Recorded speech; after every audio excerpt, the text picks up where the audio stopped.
Welcome back to another episode of Quetzal Talk. And we're here with Juan Ornelas, an excellent artist here in El Paso, Texas. Thank you for being here, brother.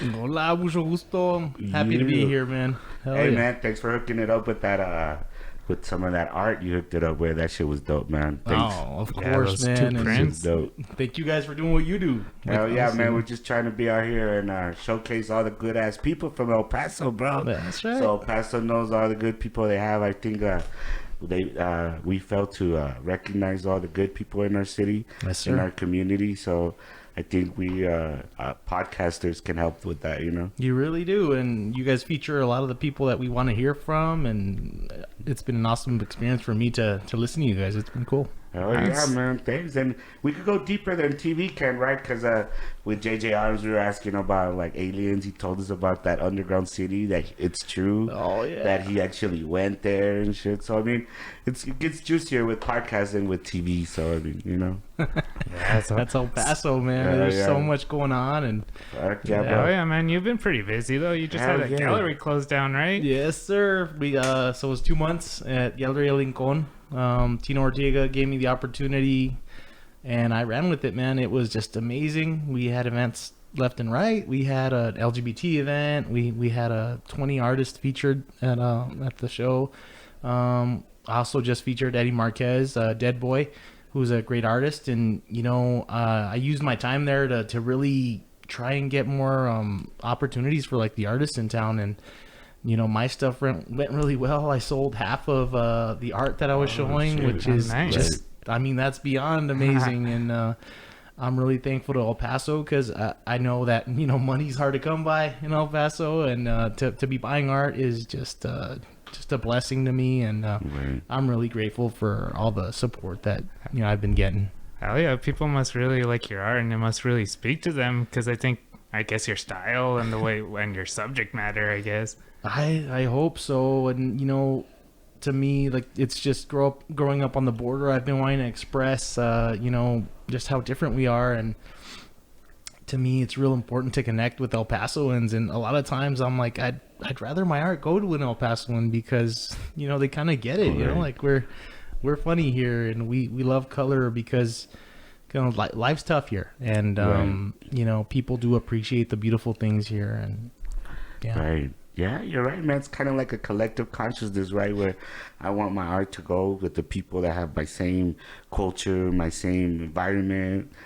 Well, Beautiful. I guess it's kind of like that. That's how I would see it. Yes, sir. Like that, they understand it better. But it's time to branch out. And I've been talking to a lot of people after this show, and they're asking me what the next step is. And the next step is to start getting the El Paso art out into the world Right. and stuff, to start spreading our wings. And I think that's going to be the thing I'm going to focus on. And me personally, I'm going to try to get out to other cities and Right. get Have you artists shown together. anything in Juarez yet? Or Nothing in Juarez yet, because it's been kind of crazy, and I want the opportunity to do that. I haven't really met anyone with a venue out there, but if that happens, I'm gonna do it because it's enough being scared. And I miss Juarez. I have family in Juarez, and I need to get out there. Yeah, and it's beautiful over there, man. And people love to party and shit over there, bro. So. Yeah. Big It's part. cool. So how you say you're moving forward and trying to expand to other cities? How do you plan to represent El Paso when you're out there in other places? Like, what is your plan and your goal to do that? Strategy. Yeah, that's strategy, man. The art is going to speak for itself, and if I get the right combination of artists that that really put their style out there, I think we can go anywhere and start impressing people and showing them that there's something really special happening in El Paso, Juarez, Las Cruces. This whole region is just so special. So the strategy is to get out there and to start going to the little towns. TRC is blowing up real big. Serra Blanca. We got the whole the space race with the rich guys. Right, So, yeah. let's That's tap into true. that money. It's really interesting right now. And hey, I'm really coming off of a good show myself, so I want to make sure that these artists get these opportunities. And so what's next is that I'm going to try to start renting U-Hauls, getting artists together and start taking their art to these places for pop-up shows and stuff, because that's what we're missing. We need to spread our wings, and we're here in El Paso, and we are running out of collectors, and they're buying, all of our stuff, and we're gonna squeeze that juice a little too much here. Yeah, definitely need to find some new people. And Yes, like you said, have you like shown any of your work anywhere else? Is it, anywhere else? You know what, man? Now that I think of it, no, it's been all in El Paso. I bet you someone's gonna post that. Yeah, you've shown it here or something. But no, the International Museum of Art, Dream Chasers Club. Do you guys remember that place?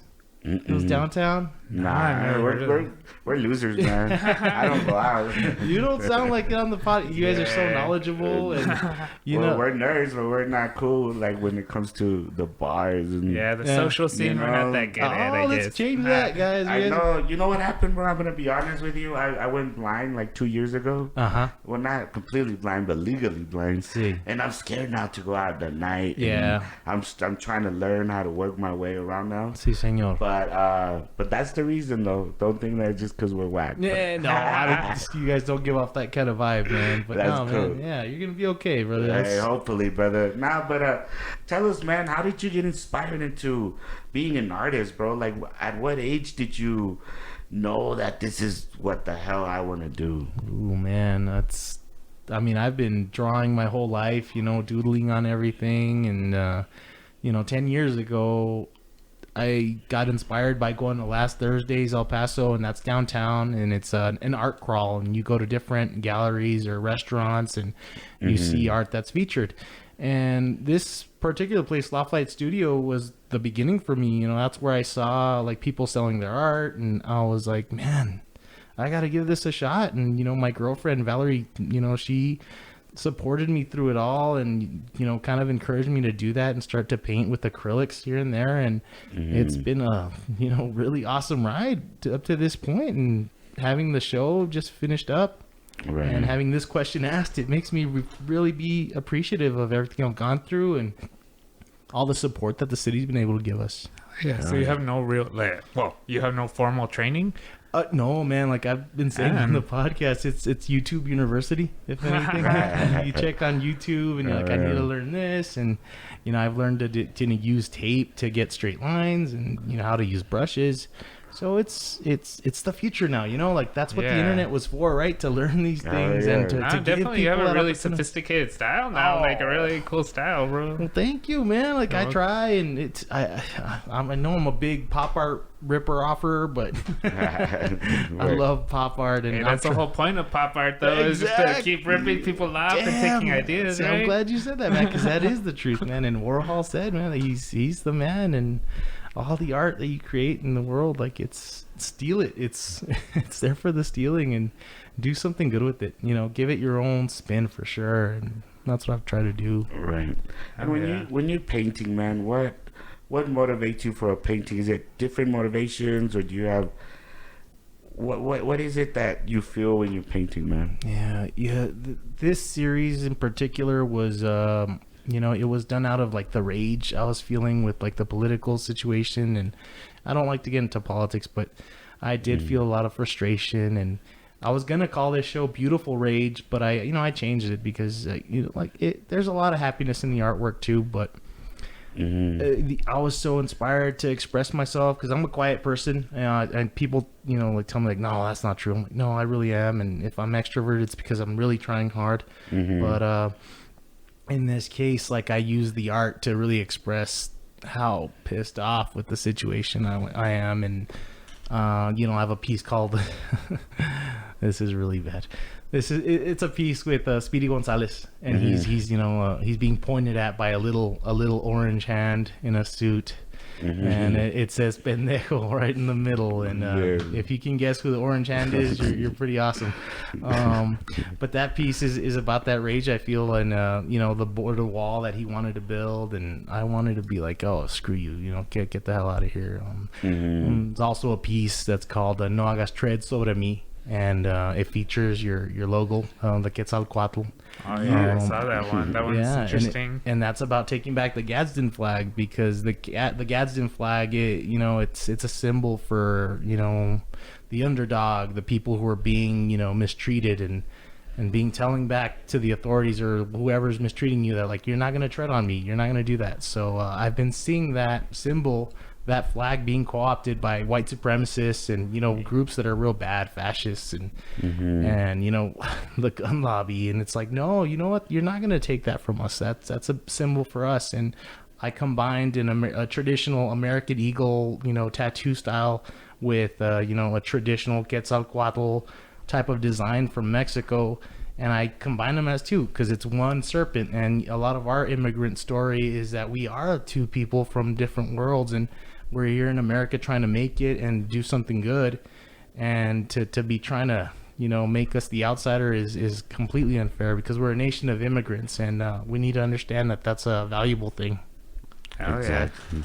yeah, I saw that picture. I like the duality and how it seems to they unify, even though like they're so different, but they're this kind of the same serpent, I guess. We're the same serpent, and that's the beauty of America. And I think, you know, I'm a poli-sci major. I have my degree in political science, and what I took from, you know, the American dream is not the American dream, but the concept of being American is that we welcome the immigrants. And, you know, we have the Statue of Liberty saying, you know, send me your weak, your poor, and that's what this country needs to be and continue to be. And that's what artists and, you know, people who have passions are going to keep fighting for. And I think what I could do was paint that, and I hope it helps people because I've had some good reception from it for sure. Damn, that's deep, man. Yeah, definitely. That's crazy. So you feel deeply about the whole border wall issue, then? That was something that inspired you a lot to do this.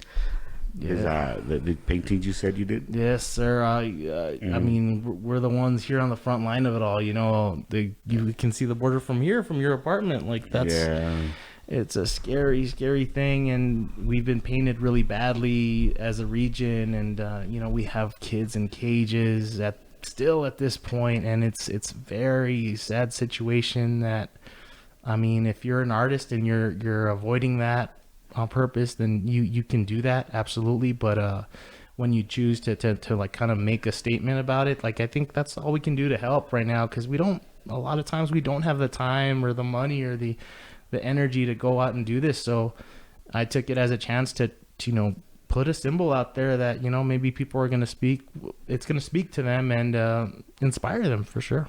Yeah. And have you guys ever thought about trying to do like city work, paint, like getting hired by the city and painting like walls and stuff like that?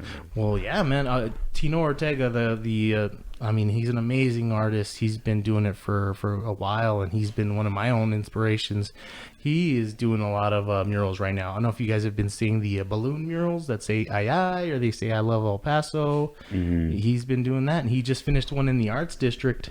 And these murals are amazing. They look like real, like, you know, metal balloons. And he's just a badass. And the city has been helping. And, you know, I got to give props to the city because they have been doing a real good job. You know, the Museum and Cultural Affairs Department has done their part.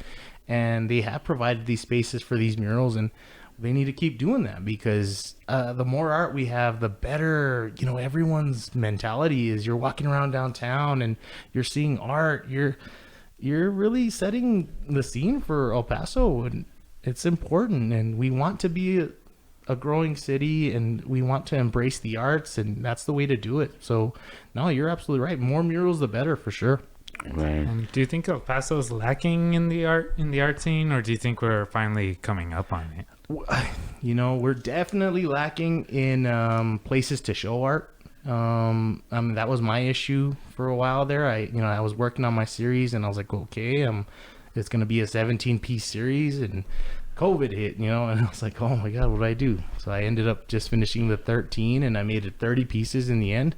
But then at that point, I was like, okay, where am I going to show now? And, you know, places were struggling to stay open, you know, galleries shut down, and, you know, it was a scary moment. But, I got this opportunity from Tino, and it goes to show, like, there's not a lot to pick from. And you know, when you get lucky, you get lucky. And I got really lucky with Galleria Lincoln, and I had it for 2 months, and I was able to do my events. It just ended up the right way. But that's the thing in El Paso for sure. there's not a lot of places to show. There's not a lot of opportunity, and there's we need to make more opportunities for vending, for showing art, for helping artists understand the business of art.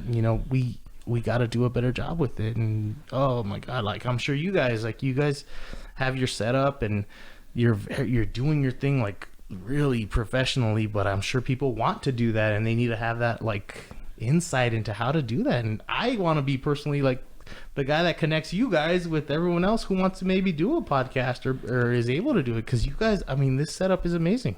Dude, I'm all about, we should all help each other. I don't know, I feel El Paso has this kind of hating thing to them where if you're a podcaster and then I'm gonna do a podcast, we should, because we've tried to reach out to podcasters, to like, hey, come on our podcast, or can we go on your podcast? And it feels like instead of helping each other, we see each other as a threat, and I don't think that's good. I think we should want, like, if someone else makes it big in El Paso, that's good for everyone, because that means that El Paso's watching more podcasts. They're helping us by getting El Paso interested in podcasting more. I think it's a win-win, but I think that's the culture here in El Paso a lot, and I think we have to I guess end that shit somehow, man. Educate ourselves that no, it's not a competition. It's with ourselves. It's a competition with television, with radio, with all these old ways of doing media. We have a new way of doing media. Let's work together and try to be better and to, I even thought of having like some type of like organization of podcasters and stuff. Oh my god, it's still possible, bro. That's amazing. Don't let it go. We just gotta actually work on it more. Right? Maybe you could do a podcaster painting and shit, like supporting, El Paso podcasting and to. I would love to. What you're saying, that is the mentality, and because it's slim pickings here. Like it's kind of hard to succeed, and if one person succeeds, they're like, "Oh man, that's gonna take money from me," and we gotta change it's that. like jealousy, instead of like, dude, that person succeeded, let's go talk to them, and like helping each other out to be better. And I'm gonna plug the art scene, because that is kind of what the art scene is. I don't know, maybe that's been my experience, but artists are like freaking supportive. And 10 years ago, that's badass, dude. I showed my art for the first time, and I had, Gabriel Marquez, Eddie Marquez, and artists actually telling me like, wow, you're talented. You should keep doing what you do. And from that point on, dude, like I've been supported, and it's a beautiful thing. And I think it's different in the art scene because it is very individual based. You guys are a group, and I think little teams start to form, or little alliances. That's crazy.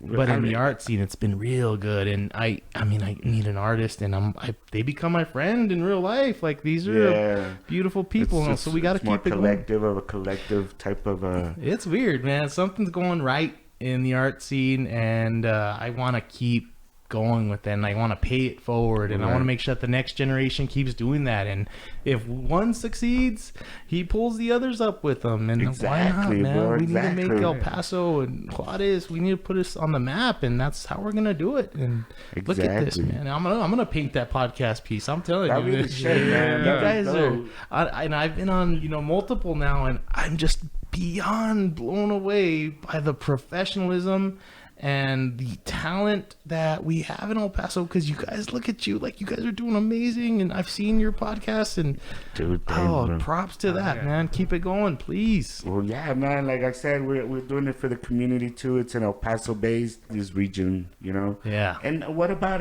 that group Resiste, man? Do you guys do anything with them for Juarez? Yeah, I've never gotten a chance to. I like revere them very much, man. Right. But Resiste kind of, I think it went a little quiet during the COVID too. Oh, yeah. But they're probably coming back. Right now, what I'm seeing is Juarez Art is this Facebook group page, and they're sharing everybody. They just shared me, and I'm like, God, that's beautiful. Yeah. Like, nice. I love you guys. I wish I could go and hug you. I'm a big hugger.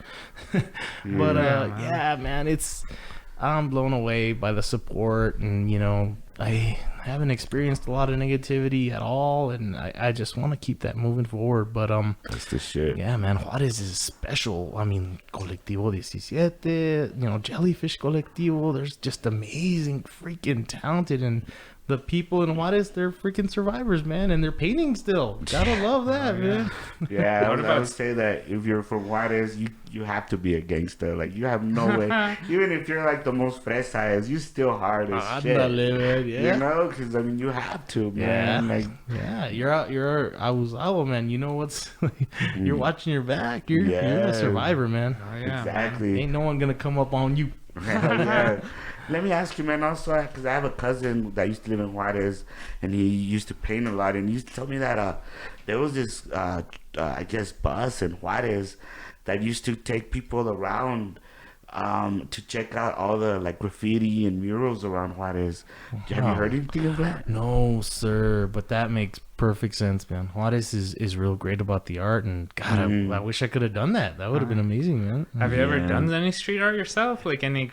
Well, Ah, Nah, I don't know how to say this. no, I mean that. I wish I had. I haven't had the guts to do it, and a lot of my you like. really didn't do it when you were young? Oh, yeah, Which yeah. is scraping, or you did? No, I really didn't, man. Oh, for real? I'm a dorky malorky. I'm scared. But a lot of my heroes, man, Banksy, Shepard Fairey, all the badasses, like, there's freaking guys in El Paso, Blaster, and Mask. Like, there's amazing street artists, and Sure. I'm very reverent of them, and they're gods to me. But I wish I had gotten out there, man. Yeah. Put a Juano somewhere, But yeah, I probably would have gotten caught because I'm a big guy. I can't run too fast, so the cops will catch me. And Pizza Joint too, man. Have you sold anything to them? Yeah. They always have fucking Oh. art up in there. Shit, that's dope. Yeah, I saw your Pizza Joint, crocodile painting there, right? The Oh. crocodile tears or something. That's man, Mel Maese at Pizza Joint. You gotta. I mean, what an awesome entrepreneur to give us that opportunity. And for a while there, I was the one organizing the the monthly artist on her walls in the Mesa location, and it just got a little too busy. And I think she's been able to take care of that. But look at that. That's another supportive person who's just Right. giving back to the community. And She's cool as hell, man. The Isn't she? owner. Yeah. oh, you gotta have her on. I mean, she's just. Yeah, I have told him actually. I don't know why. Oh, my bad. But no, My bad, yeah, my bad. I remember, when Pizza Joint just started, where the one in front of Mesa was the only one. See. She would work there, like she was the Yeah. one working, and Exactly she was right. always cool as shit. I remember she had a boyfriend. I don't know if she has him now, but they were always fighting too. I know who it is. Actually, he might even hear this, man. He's a good guy. He's cool as fuck. Yeah, his name is I think it's Miklos Gertz, and he used to be he kind of organized some of the art markets there, and he moved to New York, I think New York Oh, area, shit, right, yeah. and he started like some festival, like the Oh, Whirly shit. Bird Music Festival, I think, Right. and he's just a good person. He's always supported, and Yeah.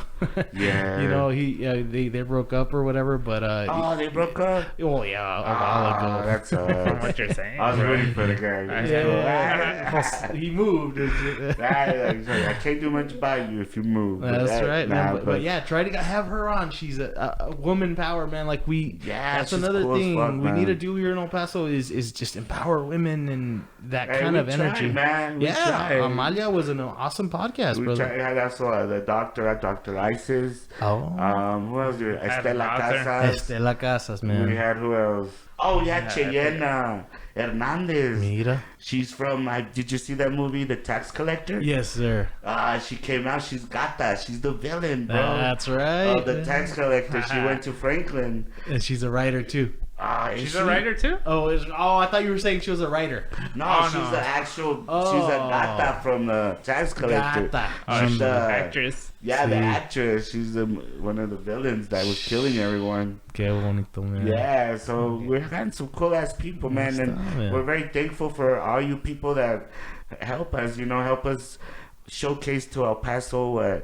I guess the gems of El Paso, man. I mean, the beautiful people of El Paso that that I think more El Pasoans should feel proud of. We do, man. We need to understand, and a lot of times you'll see like people's best friends are probably from El Paso because we're special, man. And like I love what you guys are doing, and you're showcasing the gems, but like El Paso is full of gems, and we're a bunch of good people. And look at you guys. Like I walked in the door.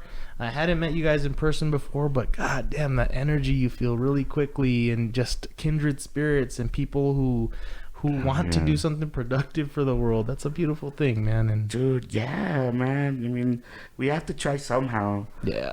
Somehow. I mean, I don't think we just come here to intake and take all these resources. We have to have some output for our community, our family, our everything, our society, man. Yes, sir. And I think we have our own way too, though. I think sometimes we have to remember that don't be jealous of other people because you each have your own little thing that you're good at. Exactly, man. Support. Why not? And I forgot. It's like a term like cockroach or something that we hold each other down, or something that we don't want to see each other succeed, and we need to change that. And exactly, man. It's like an American attitude mostly. I think that's instilled on us. Do you think a lot of this is colonization taking apart? Because shit is always cultural, right? Whatever is passed down by your parents. Do you think the way we interact with each other, like Mexicans with because like I was hearing like Chinese people, right? I was hearing when they come here, like a group of people will come here and they all will be in accordance to set up a business for one motherfucker, bro. Mm-hmm. So all these people work so one guy can have a business. Mm-hmm. Then this motherfucker have a business, employs these people, and then they all work so I want someone else can have their business until all that group just are all business owners. Okay, yeah. But like Mexicanos, like no, man, we just like we want to step on people to go up forward, like instead of let's help each other out. Like it's more of a brotherhood or hermandad type. Like let's love each other. Let's not see, kind of like what Tupac says, right? Don't see me as a stranger, brother. See me as your brother. There you go. Let's let's do this together and shit. Let's not separate ourselves. That's how they won, right? Divide and conquer. Damn right. How they want us competing with each other. They want us, not helping each other out. And you're right. Like I think the Asian community, that's a beautiful thing. And I mean, I guess it is colonization because we're here. We've been here on this continent, and it's not like we're coming from anywhere else. The border crossed us, and what we're trying to do is assimilate as quickly as we can to American culture, and screw everyone else that I'm trying to help. Like, no, we do need to really understand that value and change that paradigm, because I mean, we're not going to go anywhere if we don't. I feel you, man. But I'm glad, man. Talking to people, and people are changing, though. Isn't it? Like you yourself, and we've had other people. We had conversations, and it's true, man. Like we have to open our minds more if we want El Paso to get more out there. Yeah, I'm telling you. And what's going to happen is that people like you and me, we're gonna just say like, screw that shit, man, and we're gonna start supporting and doing these things. And it's like, it's that easy. It really is that easy to start changing the culture, and then go to the younger generation and be like, hey guys, like it's your turn to take that up, but look, do it where you're gonna help someone else, and you're not gonna leave everyone behind. Stay here. Like, we're losing. I've been talking about this a lot. Is that we're losing a lot of the creatives in El Paso also, and the problem before used to be that we're losing the smart people too. We were losing people that or go to like higher careers or have different types of skills, and that's still happening.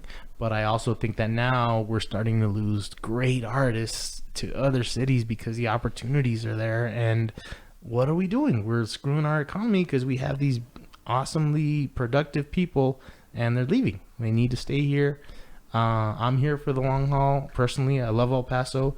I wasn't born here. It's the shame of my life. but I was born in California, and you know, I've been telling people we came in 3 months, but apparently my sister's telling me that we came after a year. So, Right.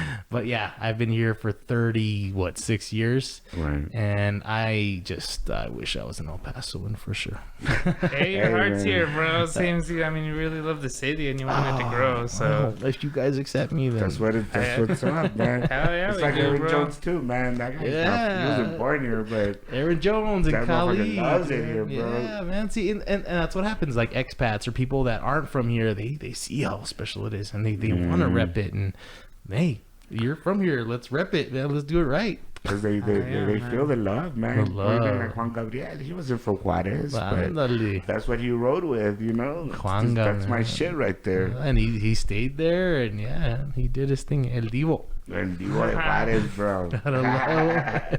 Hell yeah, man. Nah, but it's fucking cool, man. And so there's a big culture of artists then, huh? Because you named a lot that you said you were a fan of. Oh man, So I mean, I didn't even know it was like that. That was there's actually like left and right, man. Yeah. Women artists, you know, you got Christina Polaka, you know, Mabel Weber. You have a freaking, it's just everywhere, man. Carolina Villarreal, who's like it's just amazing artist, and she's so young. And I just found out she was in my show with the 20 artists, and I found out she was 22 years old.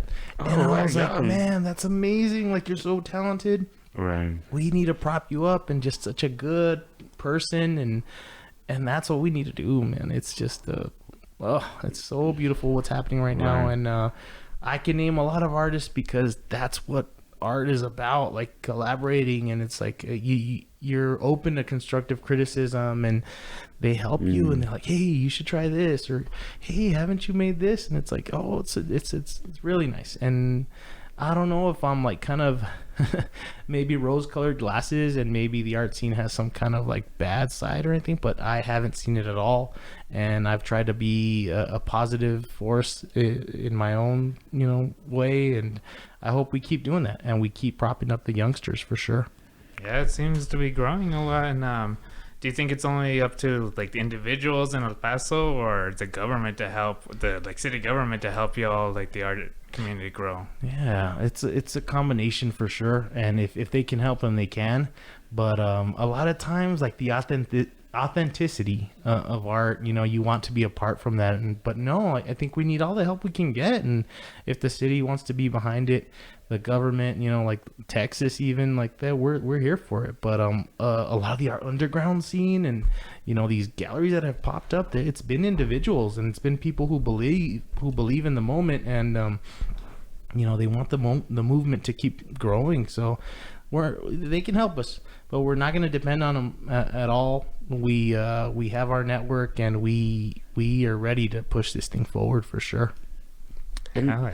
also, man, like, I mean, we come from a Mexican background, and I mean, to be honest, our people are really not much into art like that, you know. Ándale, That's why I think it's hard for artists economically here, because our people are just mentally just trying to get to work and Yes, trying sir. to come home. And I mean, how do we get them interested, man? Like, how is there like some type of, I mean, because for example, like La Parada, right? Sí.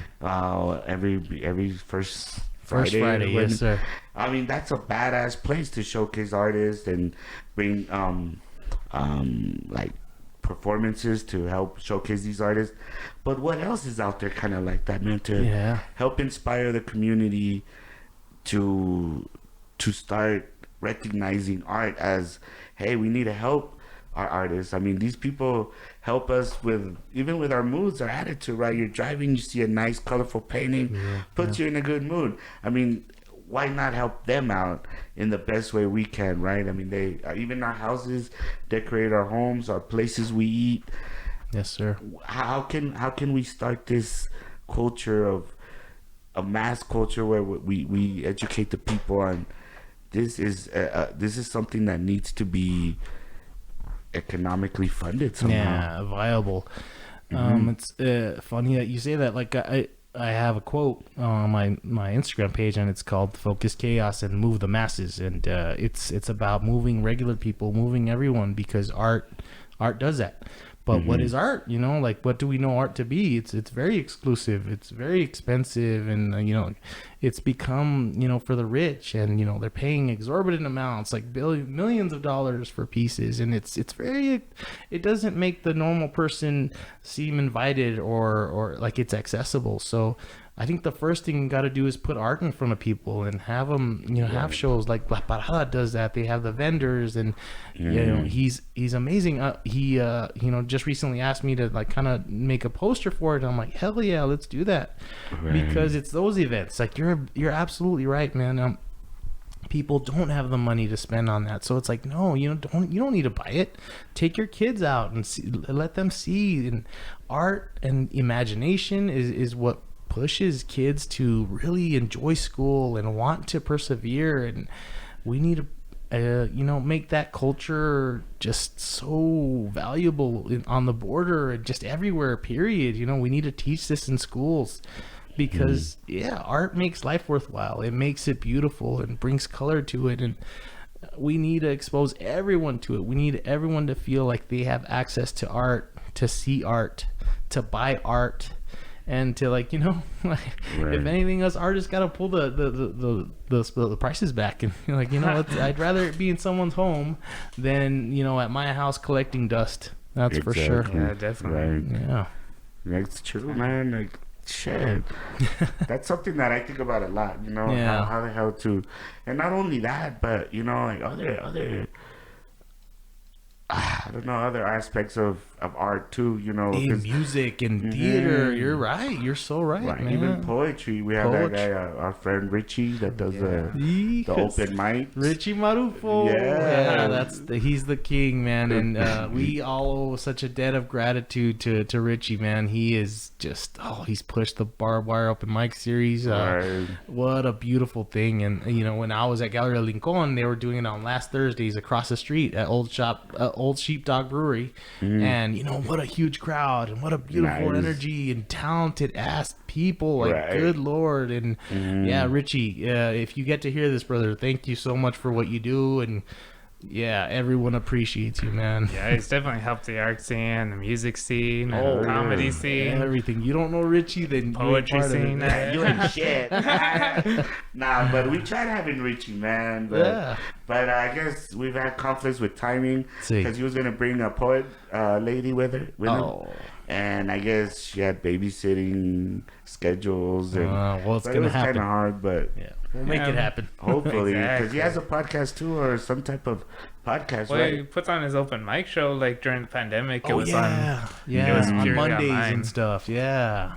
See, he ran with it, man. He made sure and pivoted, and COVID happened, and they couldn't have him, and he like got online, and there's a will, there's a way, brother. Yes, sir. So shout outs to Richie, man, and like I said, man, all the good people in El Paso, man. That's we need to spread the word out there that, hey, man, go out here and check out these events, man. It's not all about these, you know, these super famous people that $80 a ticket or $100 a ticket. I mean, we can support that. Yeah. But why not? You know, our local people, just try to get them out there. You know, let's push our gente forward. Because if they succeed, we all succeed, man. They represent us, so we gotta represent them. Yes, sir, man. And like what? There's no better thing to support than just humanity creating something. Like, gosh, like your podcast too. Like, are you guys monetized yet, or? Nah, man. We don't even want to advertise it. This is like something that just. We want to learn to do it and be good at, and really give something to the community, and see what springs with there with patience. Yes, sir. You know, I don't have money on my mind, and because it'll affect the way you do shit. Definitely. We're going the turtle route, I guess.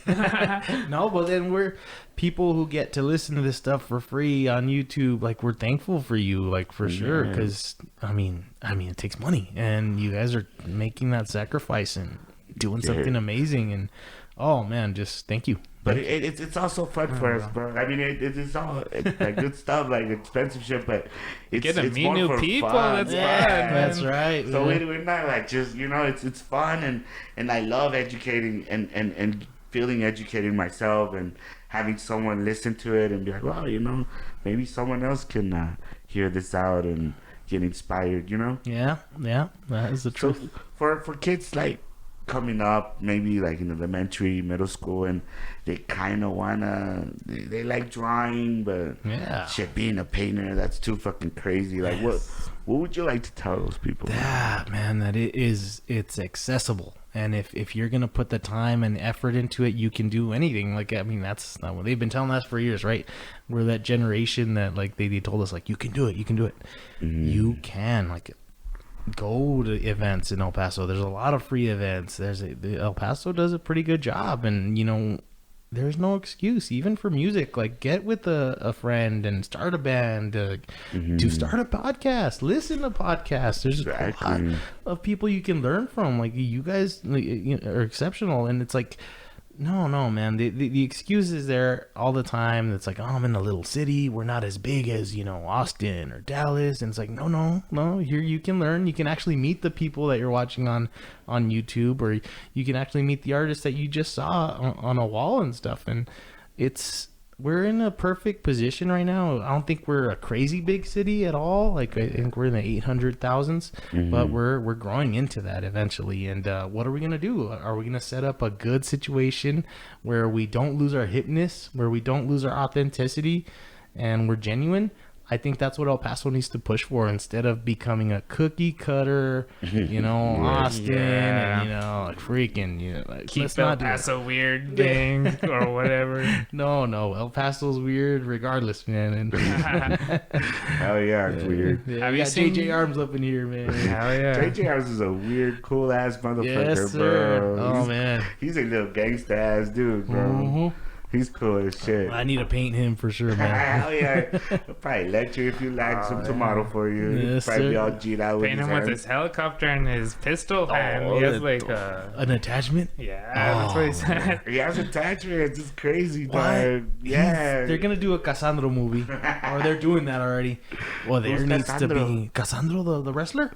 Oh, I don't know who that is. Oh, man. Oh, man. He's from El Paso. Yeah. Oh, shit. Look him Yeah, I don't know up. who he I is. feel all fucked up now. See, he's one of them. If you guys can have him, he'd be amazing. He's a icon, and he's like a cross-dressing wrestler. I think that's what it would be. And he brown hair. Yeah, I Cassandro. know Cassandro. Yes. Yes. You said that. And Cassandro. Yes, man. I've heard of Cassandro. Icon, man. And It's that's El crazy, Paso or what? again. Like, Yeah. we have those types He's of a characters. luchador, right? Sí, señor. A luchador, El yeah. luchador Cassandro. I was thinking like WCW, Ah. WFW, whatever. What's the term these days? WWF? WWE? WWE. Yeah, that's what You it just is. call Yeah. it pro wrestling. That's what you call it. Yeah, I was WWF times for sure. Man. Right? I'm like, shit, I don't even know, man. I never watched it, yes, but... man. We're But the luchador, that's different to me, man. Sí, Las it is. luchas, la lucha libre, Lucha that libre. shit's fucking entertaining as Yeah. shit. I think the American one is too, like, I don't know, too... Acted out or whatever. Like, it's too dramatic. Little lame, man. I miss I used to be into it when it was like Ultimate Warrior and all that kind of stuff. But Yeah. no, I don't like it. How about the badass pro one that was for me? What's his name? The Guerrero. Eddie Guerrero. Oh, Eddie, mira, I'm telling you, man. I'm telling you, Yeah. you're gonna find that El Paso is making it makes these people, these special people like Eddie Guerrero. I mean, rest in peace, like poor guy, Right. but he was a special person, and I'm to the day I die, I'm gonna say this: people from El Paso just have something special. Like it's probably in the water or something, but we need to embrace that and tell our story to the rest of the world, man. Because, geez, man, we have so many Cassandro and Eddie Guerrero. Like it's. How about the Night Stalker, bro? Ándale también. Hey, with every positive, there's a negative. Like, Hey, That's bro, the truth, the man. Night Stalker and Eddie Guerrero went to Jeff where I went to Jeff. Juntos. Well, I don't know together. Oh, okay. But I know they're all alumni of Jeff, and I went to Jeff. La So Jeff. it creates good people and murderers and weird ass people like me. So, It does. So that's what a special place does, man. It's gonna What a create Jeff. people like that. Where'd you go to school at, brother? La Bel Air. Oh, Yes, Bel Air. sir. How old are you? 36? I'm 37. Oh, Yeah, 37? lucky 37. Nice. Bel Air. Yeah. That's crazy, Yeah, man. man, I love my Big Red Pride and my Lower Valley. It's to me, it's a big part of me, and I'm always trying to rep. But You still in the valley, or you got out? no, Be honest. Be honest. yeah, I got out, but I always go back to It's in my heart. It is, man. Yeah, Hell yeah. Pero La Jeff, I mean that's the OG. That's El fucking Paso crazy. High. Yeah. Bowie and shit. La La Bowie. Bowie, yeah. Always had beef with us. Never liked Jeff. they painted our Silver Fox blue one day. Oh shit. Those man. assholes. Yeah. But didn't you burn like Yeah, a with B a fucking- or a J? They burned a J in there because you know how Jeff didn't have a football field, so we played our games at Bowie. Oh. So they ended up fucking burning a big J in the Bowie field. That's the stories, It was man. funny, But though. see, But that goes back like from the 60s, 70s Holy and shit. man, that's and Hollywood. They're missing something, man, because there's a lot of stories to be told here, man. There's a lot of damn stories, and it's right for the Oh, picking, yeah. man. And they're Yes. making the Cassandra movie right now with I think There's a Cassandra movie. they're making it that right guy's now. that famous or what? He's that famous in that he is just an icon, and he's one of the first that made it Yeah. real big like that in Mexico. And So he's the thing? famous in Mexico. he's starting to be famous everywhere because he's going to like they did a documentary on him, I think, and it was going through all the independent movie festivals and stuff, and he was in France for that. And Oh like, shit, yeah, dude, we he's- need to have Cassandra on. yes, you Yeah, we do. should. You know, I heard of it because I used to know some girl that would always go to Las Luchas somewhere in Central, like in the valley or something. Oh. There was like a place where they had luchas, and there was also boxing where there was these female boxer, La Gata or something that was pretty badass from Juarez. See, And she sent me an advertisement, and it was like Cassandra all big. I was like, oh shit, what the fuck is this guy? and shit? ese Cassandro, man. Cassandra, and do you know how to get a hold of him or what? I think I can, because Old Sheepdog Brewery, which was across from the Galleria Lincoln where I was showing, they actually made a beer for Oh, shit, Cassandro, cool. yeah, to commemorate. And, That's fucking dope. I can make sure and ask Gus if he has his contact info. And I think Tino has met him too, the gallery, my artist. Right. And yeah, let's get him connected, Hey, man. let's put him out there so El Paso can get to know Cassandra too, right? The truth, man, because you guys, you've done this, La Casa, Chuck de Broder, Chuck the bro. We just try to group cool people that El Paso knows about. We're trying to get Aaron Jones, but he's a little bit too good for us right now. But he's busy, Yeah. man. has a lot of his practice. dad passed away recently. Yeah, and- man, that's so sad. Yeah, and he recently had a kid too. That's probably sad, huh? Yeah, very But- sad, man. But hey, man, shout outs to Aaron. I think his brother. Well, they reached out to this guy, say that his brother was down Alvin.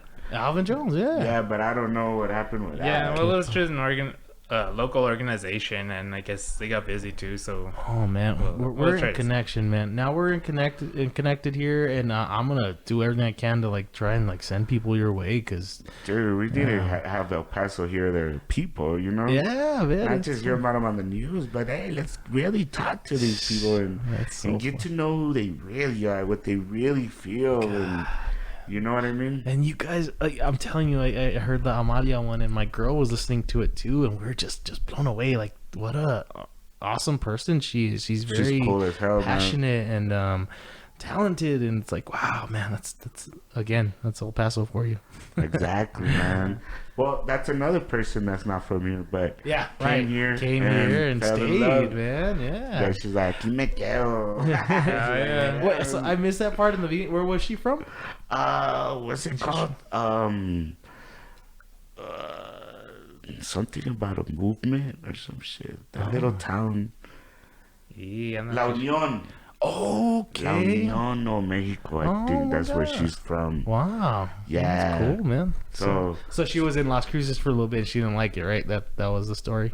Yeah, I don't know. Yeah, was it?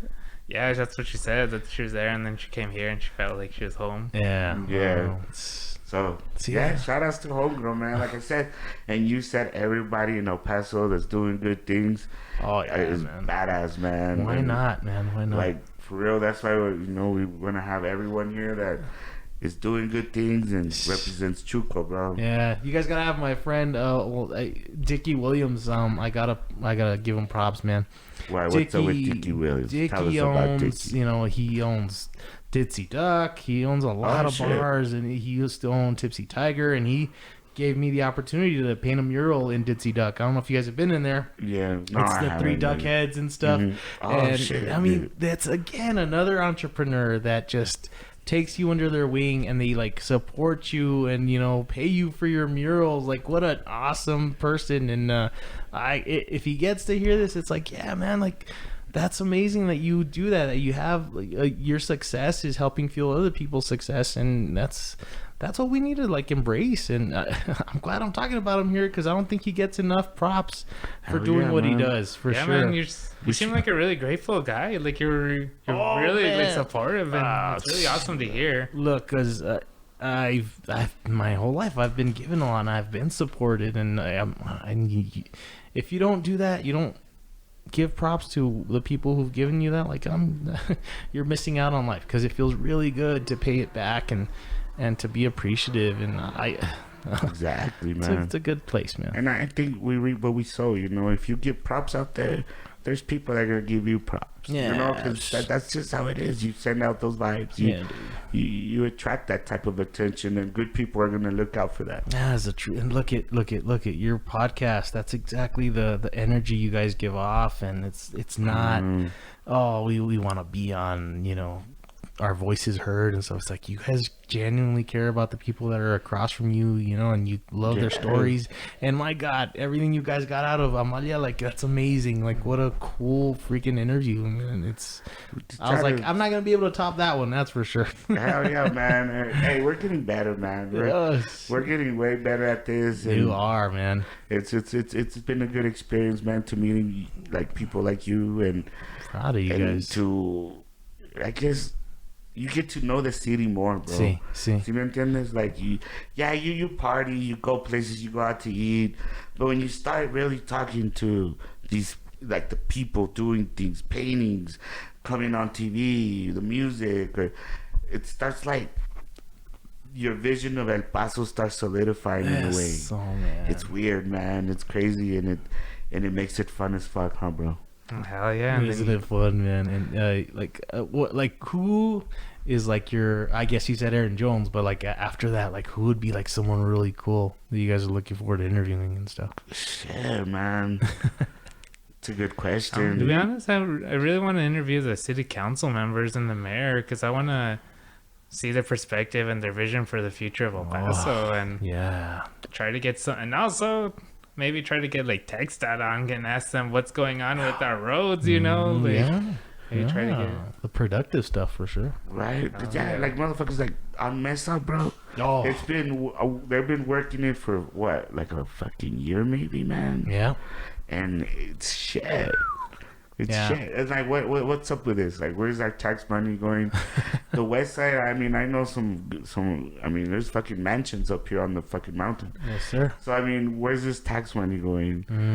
These whole Mesa Hills is fucking horrible. Yeah. And there's like the FBI building and the whole federal fucking CIA and shit. Yeah.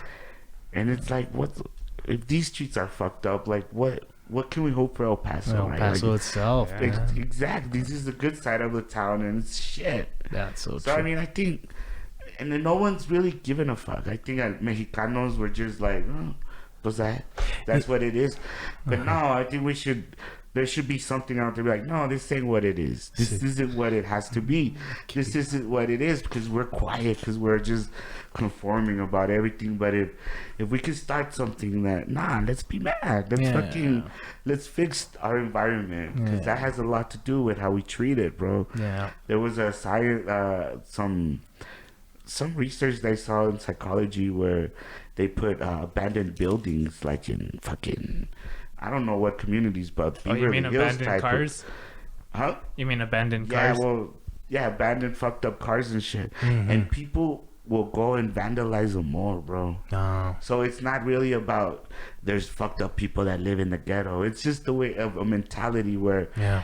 people don't take care of shit that looks fucked up. Yeah. So yeah. if your community looks fucked up, It you don't stays really that way. care much about it. Yeah. You know what I mean? It's Yeah. all mental. So I think we have to, or not we, as it gets our talk, but See. as Mexicanos, we have to get more on it and be like, yo, let's fucking fix our streets. What the fuck is up? You know, Yeah. like, Mexican taxes. These taxes come out of my fucking paycheck. Yes, sir. I need to see this shit in my fucking community. God, and Right? we're the second highest taxed city in the nation after Detroit, which is kind of weird to me.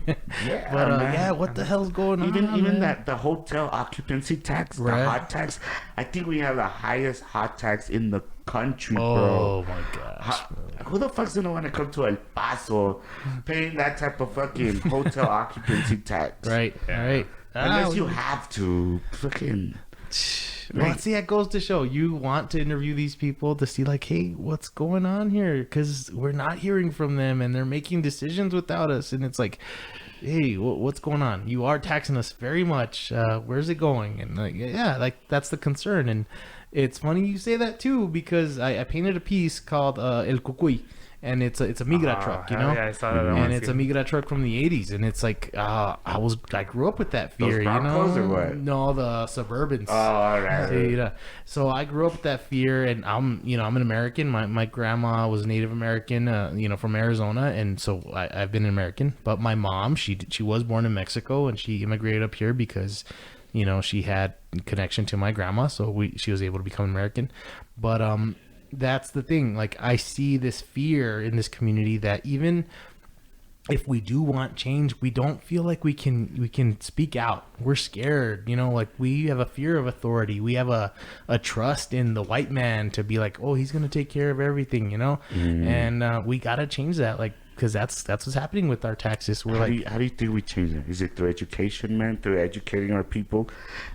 And also, before that you answer that, I noticed a lot of our people, when they get educated, they get whitewashed. So Ándale. it's like they start leaving the Mexican side of it and start trying to act more white, more American, more They're something so that right. they're not. Like, how do we educate the people where they're proud to be Mexicanos and they show prestige in being Mexican and stays in their community to help out? That type of mentality. Yes, How do you sir. think we stress that in our community? I now? think education is where you start, but I think what we have to do as people who have gone through that system already is, like we went through the school system, is start to like empower people who are being that kind of example. And how are we gonna change things? Like, yeah, it takes a long time, right? But no, we need to like start voting in people who stand up for things like that. And it's a hard situation, but I mean, we have to change it because we are afraid, and we think that we don't have the power to do anything, and we as a city, we have to empower people like that. So I mean, let's get to the kids first Exactly, and foremost. man. But I mean, if we're older already, let's try to reverse that course. If you are doing well, think about your roots and the people who came before you and the people who immigrated here. And whitewashing, you're so right. Like, I mean, look at my accent right now. I'm it's like, geez, man. And do I say El Paso or do I say El Paso? Like, Right. that's the truth, man. And you want to be whitewashed here because you get more access to things like that. And we need to like really come to terms with ourselves, because I mean, me personally, I'm definitely very whitewashed, and I need to have more pride in my own culture. And I'm telling you, like, that's what we need to do for El Paso for sure. Yeah, I El do Paso. feel like that's a problem in El Paso. Like, me too. I feel like I was very whitewashed. I'm barely learning Spanish. I didn't even know how to pronounce my own name. Like, I don't know. I don't like to say my first name, which is Esteban, because for a long time I didn't know how to pronounce it right, and I would just be pronouncing it wrong. And Yes, finally, sir. people told me the truth, and I was like, oh man, I don't even want to say it. I'm embarrassed. See? We need to have these moments, because when I was in kinder, I was gonna start kinder, and I told my mom, I don't want to tell the teacher that my name's Juan. Like, she's not gonna be able to pronounce it, Yeah. And it's one of like the saddest moments, because I could see my mom processing it in her head, and she said, "Well, tell him your name's John," and like that's a scary thing, and I hope that I don't pass that on to like the next generation or anything like that. It's this fear that we have, and we want to act white, and we want to be accepted, but we need to understand that our beautiful names, Esteban and Juan, they're freaking generations of beautiful people who've come before us, freaking Aztec warriors, like we're chingones too, and we are freaking mathematicians, and we're astrologers, and like, God, we need to value what we come from for sure. And no, don't be afraid to be Juan or to be Esteban for sure. I just love it, man. You know what trips me the fuck out, man? Hey, the thing went off, man. But what trips me the fuck out, man, is that I see all these YouTube channels of European girls moving to Mexico because they love Mexico, bro. And they love Mexicans. They hook up with Mexicans. Like, there's one left, I Madame. She's a French girl, straight from France, bro. She moved. She lives in Mexico. So there's two girls from France that have their own YouTube shows that live in Mexico. There's like three Russian girls that live in Mexico, and they talk about how beautiful, how the people there. We don't understand how much the people love us, bro. But until we get the fuck out of this country, bro. I used to live in Canada. I lived in Canada for almost 2 years, bro. And people love Mexicans, bro. Like, when I was in Edmonton, everyone would wear Corona shirts. For some reason, they were obsessed with Corona, bro.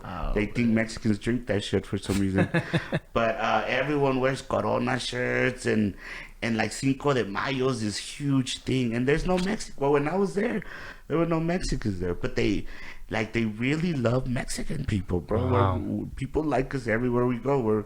But here, we think we can't be who we are. You know what I mean? You're so right. But I recommend people to get the hell out and experience how the world sees you, and you'll see that down. People love you, man. People love our people. It's crazy. Hey, man, you should turn the AC on. No? Man. Yeah, it's all right. We turn off the AC because it makes like a sound on the thing good, phone, but now it's pretty hot now. We're all sweating here. Hold on one second. Yeah, but it's like, we're scared here, and we want to we kind of go covert, like we're spies in this country, and we're trying to act as white as we can so that they don't notice us. And a lot of people here are illegal also, and that's not the right word, or here undocumented, that's the truth.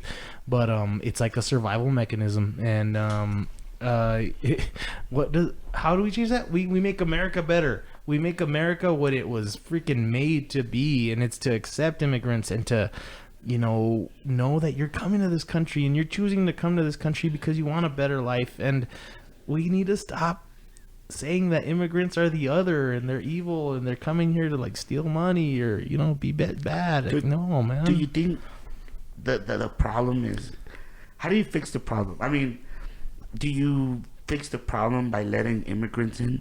Or do you fix the problem by why are these immigrants coming here exactly in the first fucking place? Freaking right, man. You know what I mean? And and you see that like in Juarez, right? All these fucking maquilas, they have English names and shit. It's not fucking Mexican or Latino people doing this shit to their own people. Yes, sir. So it's like, when we talk about fixing the problem or the country, they don't really talk about it, man. They just talk about how the fuck are we not gonna let these people in? Because it's not really fixing shit. Man, like, why the fuck are these people coming over here? Who the hell? Because, I mean, South America, man, it's one of the richest places in the world. Like, there's resources there. Yes, sir. There's hardworking people. I mean, there's no need for that, But, I mean, it's like that someone has to pay for our comfort. Yes, sir. And it's not us paying for our comfort, because we get shit for cheap. Yeah. So, like, how the hell how the hell is this happening? It's because of this exploitations. It's fucked up, man. Yeah, you hit the nail on the head. We're out here as a government, maybe not now, or we probably are now, but we've been destabilizing these small countries, and we've been freaking reaping all the resources. And Canada itself, I come from a town called Naica, Chihuahua, and that's where my parents are from. And the mining company itself is Canadian.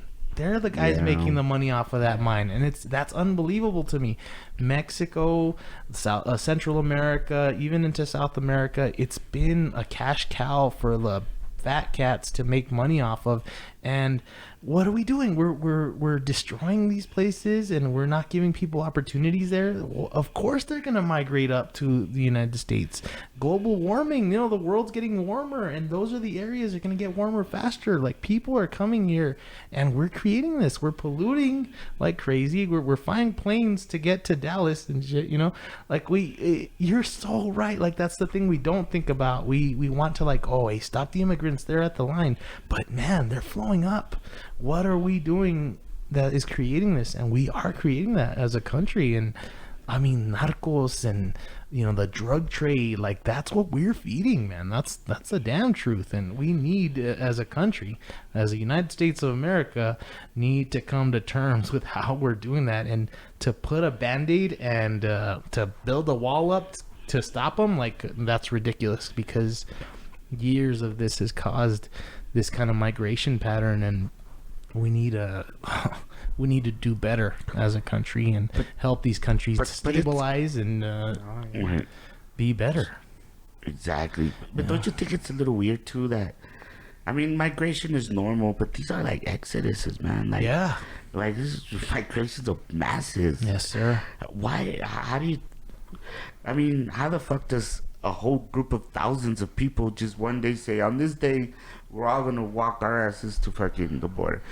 How the fuck does that happen, man? I'm a strategist by trade, and it's a strategy, and it makes more sense to come all together and hope for the best than to come one by one. And this is what happened with the last administration. People got scared that it was going to tighten up immigration and the accessibility to like come to America, so they did it in packs. And then it's this is what we're seeing now. And I mean, I'm not a political scientist. I got my degree in that, but no, I'm not that far from it. But you see, like, this is the repercussions of like a strategy to try to get into the United States. And it's also a repercussion of how we've destabilized these countries and not allowed them to reap their own resources. And oh man, it's just such a complicated issue. But I mean, there are people, and we need to do better by them for sure. And do you think it's going to be like Americans that are going to fix it, or do you think it's going to be the people themselves and their countries? It has to. I mean, we have to. If we're taking so much from them, we have to contribute and send our type of knowledge down there and help them have these economies that are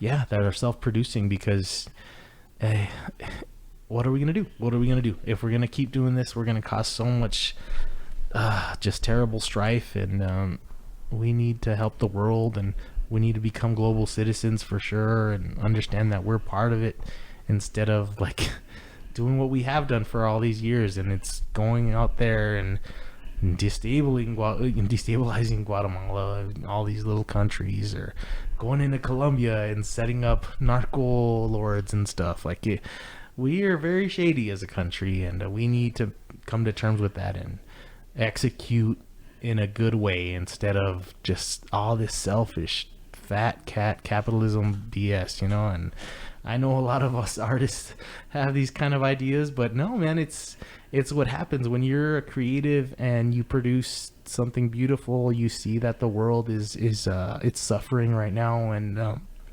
I really want to be a person that contributes to that and has ideas as to answers, instead of just being the person on the side that kind of complains and just says, oh, we're screwed. And because that's after the last administration, I think a lot of people felt powerless. So we need to take that power back, and like you said, we need to do it locally, we need to do it regionally, and we need to do it like for our country and the world for sure. Right. Yeah. Nah, man, it's just a mess right now with all this. Yeah, it is, man. This migration stuff and like all the kids getting thrown over here, and it's like all these kids. Like I talk to people that do security for these places where these kids are at, and then you know how there's people saying that these people are getting separated from their parents or whatnot. Yeah. And when I talk to these people, the securities are like, dude, they're not even the parents. These people are just, they have these kids. They're not even their kids. And a lot of them are like selling these kids like sexually in the sexual market. Like, what the fuck? She's like, yeah, dude. So I'm like, I don't even know what to believe. And then they tell me that, like, I hear that they're keeping them in cages and shit. And then I talk to these people in securities. They're like, nah, dude, these people are in apartments. They're actually really nice. Like they have, their living quarters are really good. Like, they're pretty comfortable. Well, I mean, if that's the truth, they're doing a shitty job of PR, because that's not what, they're not coming out with pictures. You know, the government itself, they're, all the evidence is there, and if that's the case, then why hold that back? Why not take people in there and show them like, hey, like, this is what's happening? I mean, but how many people do you take? I mean, so like, there's only a certain amount of resources, right? Right. So the more people come, the less resources everyone else has, which is okay, right? I mean, I think we have plenty, but do you? I mean, is there a limit to what we should allow, or is this whoever the fuck wants to come, just come on in?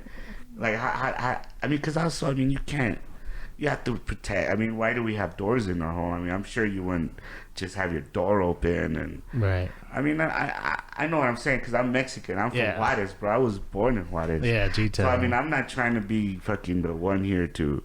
But I mean, at some point you have to use. I mean, well, what is okay? Let's let these people in, but okay, now how many? Yeah. Or is there or no tab? Is it okay? Do we have the economical means to support infinity amount of people, whoever wants to come? Like, how do we do that? Yeah, I think we do. Freaking all these rich guys are getting like zero taxes. You know, like we have the means to do it. Is there a limit on the amount of people coming in? Like, I don't believe there should be. If we're screwing up these countries and causing these kind of issues, then that's our fucking tab to pay. That is the truth. You don't think we, as Mexicans and Latinos, instead of pushing for border rights and all that, we should push to liberate these countries? Yes. Like, you know, like, fuck this whole border talk. Let's fix these countries so these people, because I'm telling you, man, if I could have stayed in Juarez, I would have. Yeah. Trust me. And I'm sure most of the fucking people coming, if they could stay in their homeland. Absolutely. I mean, it's not like America's this gorgeous place. I mean, Mexico has way more beautiful places. Sorry, people. But it's fucking true. Yes, sir. You know, and it's not like America, the white people here are so cool that we want to be with them. It's just that's where the money's at. It's where the money's at. The opportunity, yeah. So why I think I think they're controlling us, man. I get all conspiracy, like, I mean, they control our movements, right? They tell us what to fight for and shit. And I mean, if you're not really fighting the problem, you're just worried about the border. Yeah.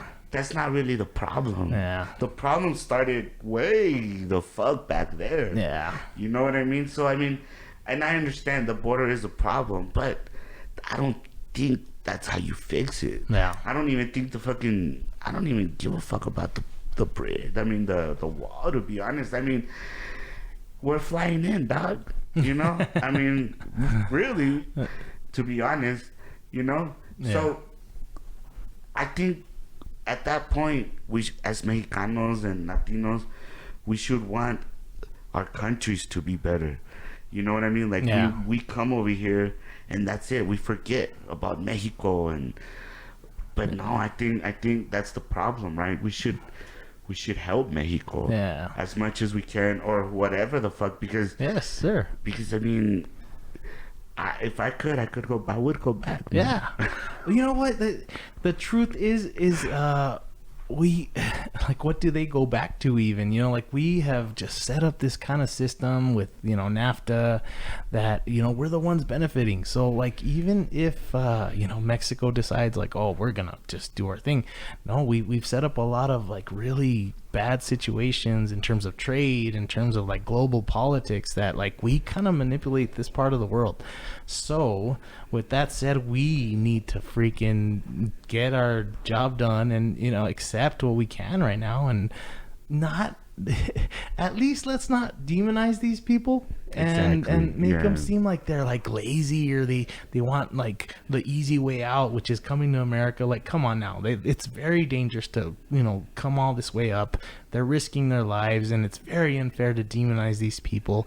And if we're gonna solve this thing, it's gonna be a mixture of maybe like just controlling the border a little more, but it has to start with restabilizing these economies in the rest of the world, because it's always going to happen, and we want to have a world where every country is doing okay enough that you don't have to leave, that you do see opportunity there. And do you think that's possible, man? Do I think it's possible? I hope it's possible. But honestly, utopia is possible in your mind. Oh, utopia, no, not utopia, but well, what's the difference? Oh, utopia is just perfection, and it's even the guy who wrote it was like, I mean, that's just an impossibility, because humans aren't, they want to succeed and do better than the other guy, and it's equality is hard. And we've done our best with capitalism in the United States, but it's kind of run amok. But people don't want to just like sit down and have everything given to them. They want to like be creative, and it's the strife that causes that kind of creativity and competition. But this type of capitalism that's so run amok is not correct at all. We need to balance that. And so when you say capitalism, what do you think is the fault? Is it the culture of consumption? Is it the entrepreneurship part aspect of it? What do you think is really? Why is capitalism bad?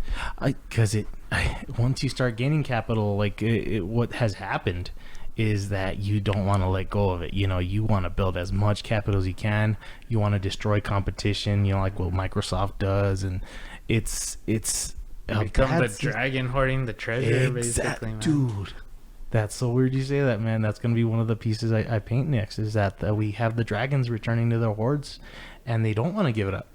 Capitalism creates that, because once you get money, you keep making more money. You put it in a bank, and it just like builds and builds and builds. So it doesn't create competition. It creates these giant monsters who like eat it all up. And yeah, man, it's a bad situation. Capitalism itself, like it's a decent system, but if it runs amok like it seems to have had happen, we have capitalists who are starting to affect our politics. Not starting, they've been affecting our politics.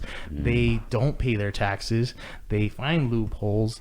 It's like, no, now we're starting to create these monsters that are able to like pay for politicians and have their stuff like come through the lobbyists. It's very, very scary. And no, man, as a country, this is not what the founding fathers were imagining, and they weren't good people either, because they owned slaves. Right. I was about to ask you, what were they imagining? Man. Like, not this. I think it was more, hey, you can do it. We want to provide the country that lets you do it. Be you immigrant, be you a native. Like, that's the kind of thing it is. Can I ask you something? Sometimes I think this concept of freedom, right? Yeah. They push freedom on like every diet. Freedom isn't free. Freedom. You're lucky to be free. Yeah. And then I go to Juarez, and I could fucking party and do these crazy shit, get pulled over, pay the cop $10, and go home. I'm like, what the fuck is freedom? Where I go to Juarez in the airport, and I just get in. And here I get in the airport, I have to take my shoes off, my belt, wait in line, go through screening. Yeah. So you think they're just throwing this word at us as like a psychological fucking Could be. type of ad. Because I mean, what is freedom? I mean, Yeah. how the fuck does Canada lack freedom? How does Mexico lack freedom? What is freedom? What freedom are they talking about? Like the freedom to get a job wherever the fuck you want? And is it really to get a job wherever the fuck you want, or is it really to get a job at wherever the fuck will hire you? Yeah. You know, if it ever gets to that point is when there's no artists, when there's no musicians, there's no, poets. I think that's when we'll have known what freedom was, because if we lose that, that's when we're not being creative. We're part of a system and we're just paying to live in, and like we're paying to exist. If we don't, as human beings, have that outlet to create, I think that's a loss of freedom. It's the beauty of being a human and stuff, and freedom is a hard concept to like really nail down, right? It is, but I like to think of it in like, what would I be losing if I didn't have freedom? And I think if we ever become a country where we lose the people that want to create and have like a positive image of their world, and a lot of times you use science fiction, we use like 1984, and these poor people they're just existing and they're not creating, and they're just part of a whole terrible regime, and that's the sad part. And But do you think Can we're I ask ahead you of something, man? yeah. How hard is it to make it? Is it really that these people don't have opportunities, or is it just that some people just don't have the mental drive to keep going? Because I've noticed that. I mean, Well, you don't think the system does that sometimes? Like, the way you're raised and stuff kind of makes you, I don't know, just feel disheartened. You don't really want to do anything. You just want to survive, and that's enough. Because you don't really You feel can't like do there's anything. I agree, but how does the system do that? Through the media? media, Television. education. I mean, you're told... like you said, man, even having like a dumpy car in front, like it's just, you don't believe that there's hope. That's what I was gonna get at earlier when you said when there's no more artists, and that's when you know when what freedom was, right? When we lack all that. But like I study psychology a lot, man, and I saw I guess they were doing this experiment, right, on how artists work, and they got these two artists to design an entrance for a zoo, right? They were gonna have them design an entrance for the zoo, and when they were gonna get picked up, the way to the place where they were gonna stay was controlled and designed by the people that gave them a ride.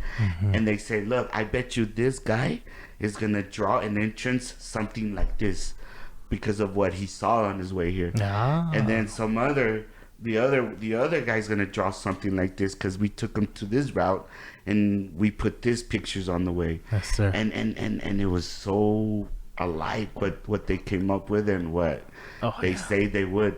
So a lot of what we're conditioned a lot. That's Absolutely, my point. You're right. So I mean, they could control us just by the architecture of the design of the city. Yeah. They control.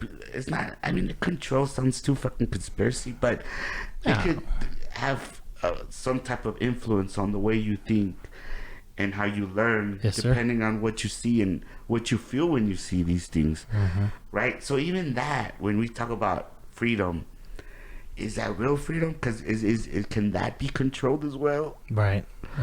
You know what I mean? To like make us feel inferior in a way. Because I feel like, say Univision, right? That's Sí. art, right? That's art. That's expression. performing. That's theater. But I think they're using it so we could feel shitty about ourselves. Because who are the people watching these novelas, right? It's my mom, it's your mom, and these are not white people. No son güeritas. You know what I mean? So Sí. what is all on Univision? Puro güero. Yeah. You know, everything. And the people that look like your mom and my mom, Sí. they're maids, they're las sirvientas that care about what la güera does. Yes, sir. And that influences a lot It of does, how we man. see ourselves, man. And our people are watching this thing all day long, brother. Yeah. Todo el día, la novela, y Cristina, Sí. and these people don't want us to feel good about ourselves, right? Yeah. I mean, you go to Mexico and our people are shit. We're fucking poor, but you see one good car, and there's probably güeritos in there. Yeah. See what I'm saying? It's Sí, like, señor. how the fuck are these people that are very scarce in this country have the power and the resources, and they control what we see, what our people are looking at, man, Yeah. every day, all day? Do you think that plays a part in how we feel, man? Like seeing these güeros and that they're only the rich ones that hold the resources. You think that plays some type of psychological trauma on our psyche? Absolutely, man. The psychological warfare, like, what ends up happening is it all goes back to like race relations and racism and just the values that we've kind of come to see in Western civilization, and it's very screwed up, and we do feel lesser if we're browner, and we legitimize being white as being Even better. if they're brown people, like if your mom had you and then you were brown and your sister was güera, Yes, sir. like you would see that your mom would probably prefer la güerita more than Sí. you. And Yeah. it's like, how the fuck do we stop this? You're so Like right. 500 years of colonization, bro, and it Exactly. never gone away. Yes, sir. Yes, But sir. no one's talking about this. It's always like I watch the news, even in Mexico, and they're just always blaming the government, which is, to me, the government and the system are two different entities, bro. Because the system's the system, but the government's just a group of people, like a regime, Yeah. that work for the system. I don't know how to explain it, but Mexico has a really fucked up yeah. system, man. It's very patriarchal. Yeah. It's very racist, and it's weird because there's way more darker people over there than white. Yeah. Yeah. And it's like, how the fuck do we change this, man? Yeah. It's like, and then if our people get money, we don't even do it to start. We don't start investing towards helping out the culture in Mexico. We just fuck Mexico and we go do our own thing. Mm-hmm. How the hell do we get even millionaire, like Mexican millionaires, to be like, yo, man, you need to invest in your people. You need to invest in your community, in your country as well. I mean, That's where like we just talked about it, capitalism, and it's if fucking crazy. if it's having control of the resources are what's going to give you power in this world, then we're screwed, because once you get control of those things, you're going to start doing that. You're going to start making systems where your novelas are white people, because that's going to make you feel inferior, and it's going to make you feel like it's impossible for you to ever succeed because you're already brown as it is. And like we if anything, education helps, but no, like we need to just start propping people up who are different races, who are brown, and we need to start saying that the brown is beautiful and skin color is not a measure of who you are. And we need, as a world, period, man, we need to understand that just we all brings value to this world. And like you said, man, the frustration we're all feeling right now here, even sitting down talking about this, it feels impossible to change. It really does. But we got to keep that hope, because if we don't, they're going to keep doing it to us and just doing it on a better level. And we're going to end up like 1984, where we don't even have that. And there's a beautiful scene in that book where he sees this lady and she starts to sing. And it's always kind of like brought a tear to my eye, because you can never stop someone from singing. You can never stop them from having an imagination or drawing something on a paper. And that's why I said that when the artists disappear is that's when they're gonna have brokenness, because that's the end of freedom there, because we don't want to create, we don't feel a hope in our world, and all we're thinking about is surviving. And when you have control of resources, that's what you do, is you make people feel like, oh, you need this to feel good. Oh, you need that car to feel substantial, superior. You need the skin lightening that is happening all over the world. And it's just such a sad situation. And if we can, in whatever we can do as a person individually, is when you ever meet a kid, or like be a good representation of what you want to see in the world, because we're kind of screwed. We've gone through the system, and we're very like hurt in our hearts, and we need to just build a better generation, and we'll build the better ones after that. Which is so funny, because I do have a reverence for like the kids coming up, they're more socially active. They're the ones kind of like moving on things right now. Right. They're the ones changing words and saying like, hey, that's bad, don't say that.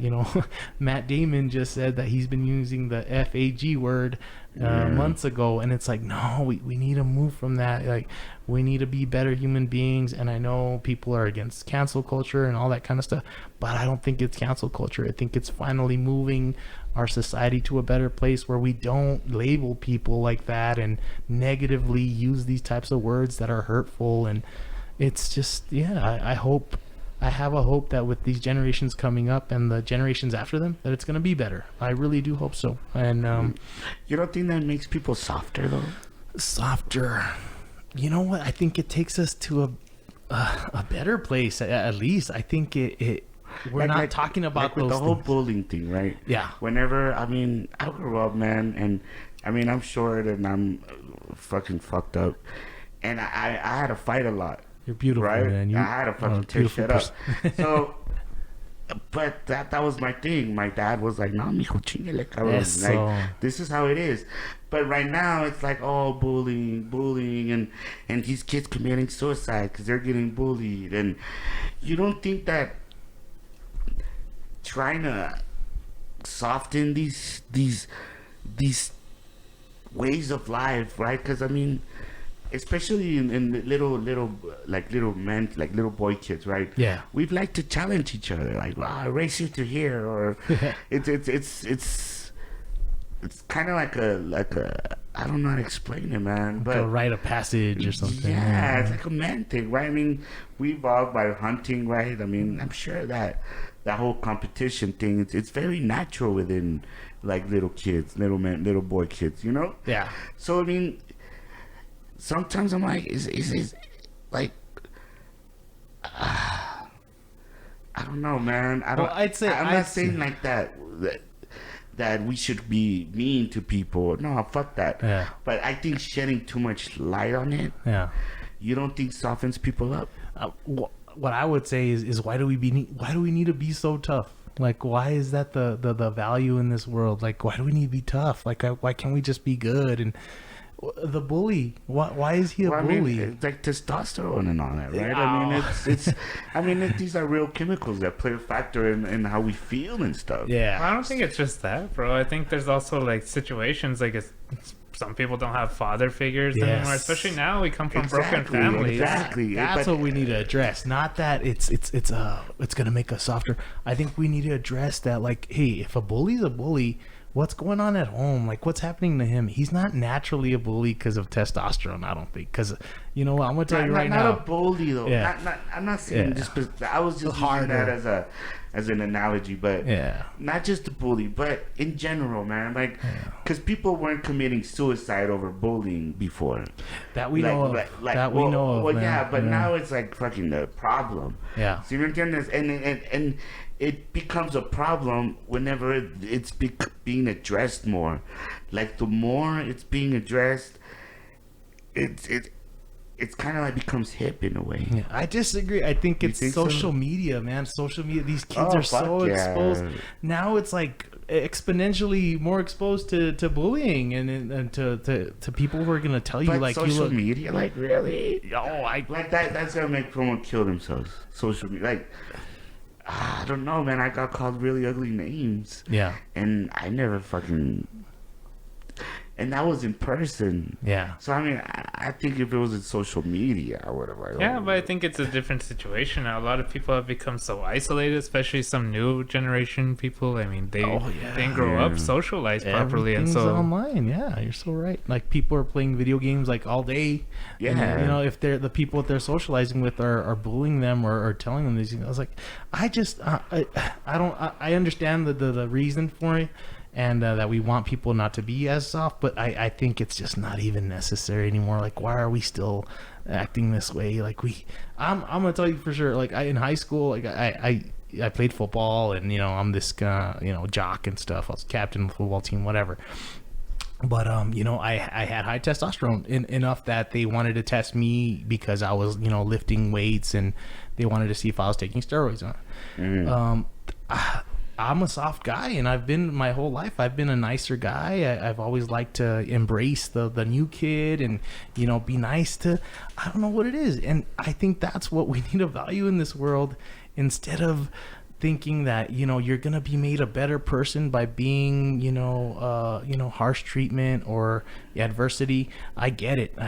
People are born a certain way, and I just think that's what we need to take out of society, because the person needs to be what is defined, not how they look, not how they sound, not anything like that. It needs to be equalized, and I want to push for that. And I get the whole idea that social media might not be the cause of it, but no, I'm like, I think these kids are just so exposed to it, and I feel I have a niece who's 4 years old now, and I'm just so scared that she's gonna go into this world where her life is going to be online, and it's just some terrible things happening left and right, and I just hope for the best, that we can become a better society, and that we can address these issues and teach in school and be better to each other, because I hear you, man, and what a terrible thing. I wish I had been the guy next to you wherever you were in school where they told you these things, and I would have kicked their asses, because how dare you look at this person, this is a good person.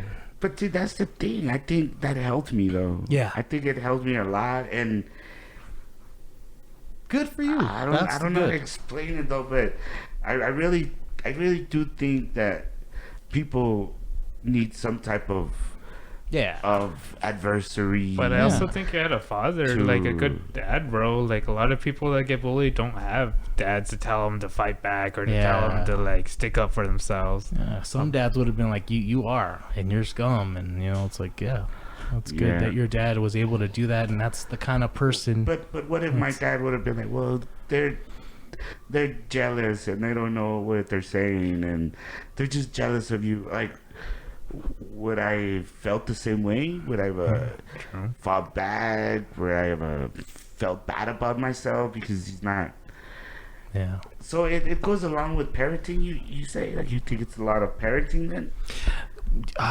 Or is it like a government thing that the government can fix? I mean, it seems like a problem that the government really has no control over, really. Right. Unless you control like the whole culture, the things of like how media is done, how the movies are made, how the music is made. Yeah. I think at that point, then you could control how people start living the way they do. Yeah. But other than that, I don't think there's much the government can do, right? The government can't do a lot, period. But we pay our taxes, so they need to contribute what they can and set up the kind of systems that are going to enable those things. What we need to do as a society is become better. Like, that's the truth. And that's exactly that's my point. And how do we get people to want to become better? Yeah. How do we get people to take? Because obviously, kids are probably not going to listen to this podcast, right? It's probably older people like around our age. Yeah. So like, how do we get these people that have these kids to take their kids to like the art shows and shit, right? Yeah. So they could meet the local artist and get inspired to be some type of artist if they want to, or take them to the planetarium and meet astronomers, or like, how do we get these? Because my parents never took me to these places. Did your parents take you to these places? It's hard to get Mexican parents to... They're busy. Exactly. Or, no está caro, cabrón. You know? Like, I think we need to... Us, right, as people that are trying to encourage art and our people from the community, like we were talking about earlier, we should come together and try to form something... like, even if it's a space, right, where we could have podcasting offices and a stage for rappers to or people to come and sing, and then while they're singing, like La Parada, right, have artists doing their shit, and then like maybe a restaurant too at it. We need to have more La Paradas, right? Yes, sir. But is that competition for La Parada? Will they hate on us if we try to do? That's the thing. Like, what is right? To enforce these type of ideas and cultures onto our community. Yeah, enable, man, and I've talked about it, and it's on my Instagram page too. I'm an enabler, and that's what happens when you hear someone's idea, and instead of being jealous, you're like, yeah, go for it. Like, what can I do to help you do that? Like that, why can't we do that? We need to help these kids see that kind of collaboration too, so that they take it into their own little situations. And you know what I'm thinking? This conversation alone, like, this is exactly what we need to do as a country and as a people. Have these like uncomfortable conversations where we're like, but how are we going to do this, and what do we value as a people? And you know, like, because we don't have these conversations. And I'm telling you, this is a podcast, and God, I know you guys were going to get this out of me, man. Like, you guys do a good job of really getting to the person's character. And here, sitting here talking about these things is making me more aware and more willing to do my part, for sure. Right. And if I get exposed to you know, or have a chance to talk to kids, or which I am going to have a chance to talk to an art class, which is pretty cool, I'm going to tell them, you guys are so strong, and you're going through a really weird time in this world where you do have, like, you know, influences left and right, but you need to look at the things that you value, and you need to be artistic, and you need to find what you really are passionate about in this world, because you'll be a happier person. And then if we are happier people, then we're gonna help, you know, create a better world. And I know I'm being like real hippie right now. Yeah, but I hear you, and I respect it, and I understand where you're coming from, and I want to be the force in my own life and the people around me that says, you know what, it's hard, but there's a way. And if anything, it was not going to happen in our generation, right? It's going to happen down the line, but little by little these things change, and we start to value things that we didn't value before. And I want to live in a world where I'm standing by your side, and I tell that kid, like, hey man, like, what's going on at home? Why are you feeling like that? Why are you putting him down? Why is that the situation? We can be better. And that's all we can hope for, man. Because if we do give up on that kind of idea, and we sit back and we complain and we say like, oh no, this is just taking away all our rights, and it's like no, man, we need to give everyone their rights. Everyone has a right to have them. Right. For sure. Every human being has the right to have rights. Look at this. And I'm telling you, like, what a beautiful moment to be sitting here across you guys, and to feel your energies, and to talk about things that freaking matter, instead of like, because we try to forget these things, and we use all these things to distract ourselves. And I know I'm guilty of it. I'm always watching YouTube and I'm laughing, and you know, it's time to feel guilty, because there's a lot of bad stuff happening in the world, and it's time to contribute and be good. And you guys are doing that. Keep doing it, man. Hell yeah. Oh yeah, man.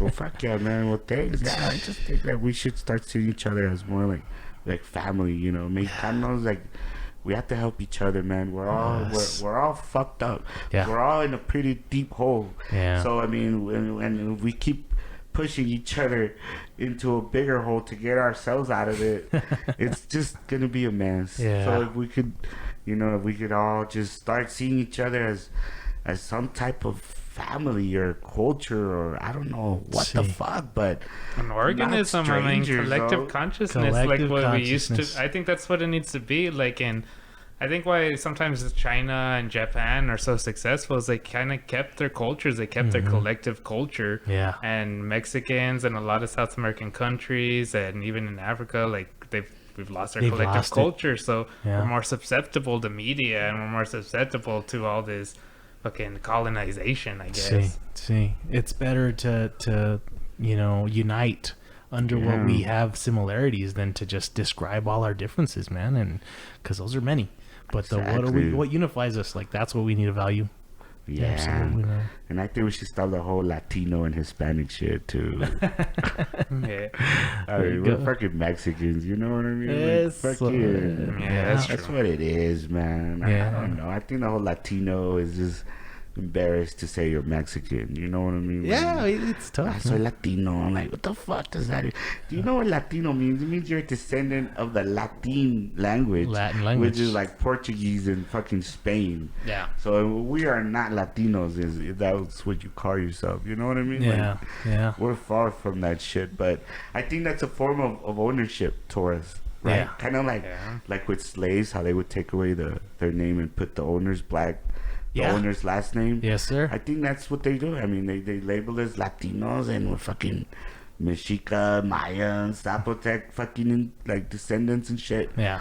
You know what I mean? Like, what the fuck is a Latino and Yeah. shit? No, but you're right. Like, I think the best option would be that we embrace our cultures and we show our kids what we are and our roots and stuff, but also to become citizens of the globe, you know, like we're part of Exactly. Earth and stuff, and the collective consciousness, that is the goddamn truth. Like we just need to value that. Oh man, we're just brothers here on Earth and sisters. Wait, when you say collective consciousness, what does that mean to you, man? you Like, know, give us a definition of what collective consciousness means. oh man, to me it's everything.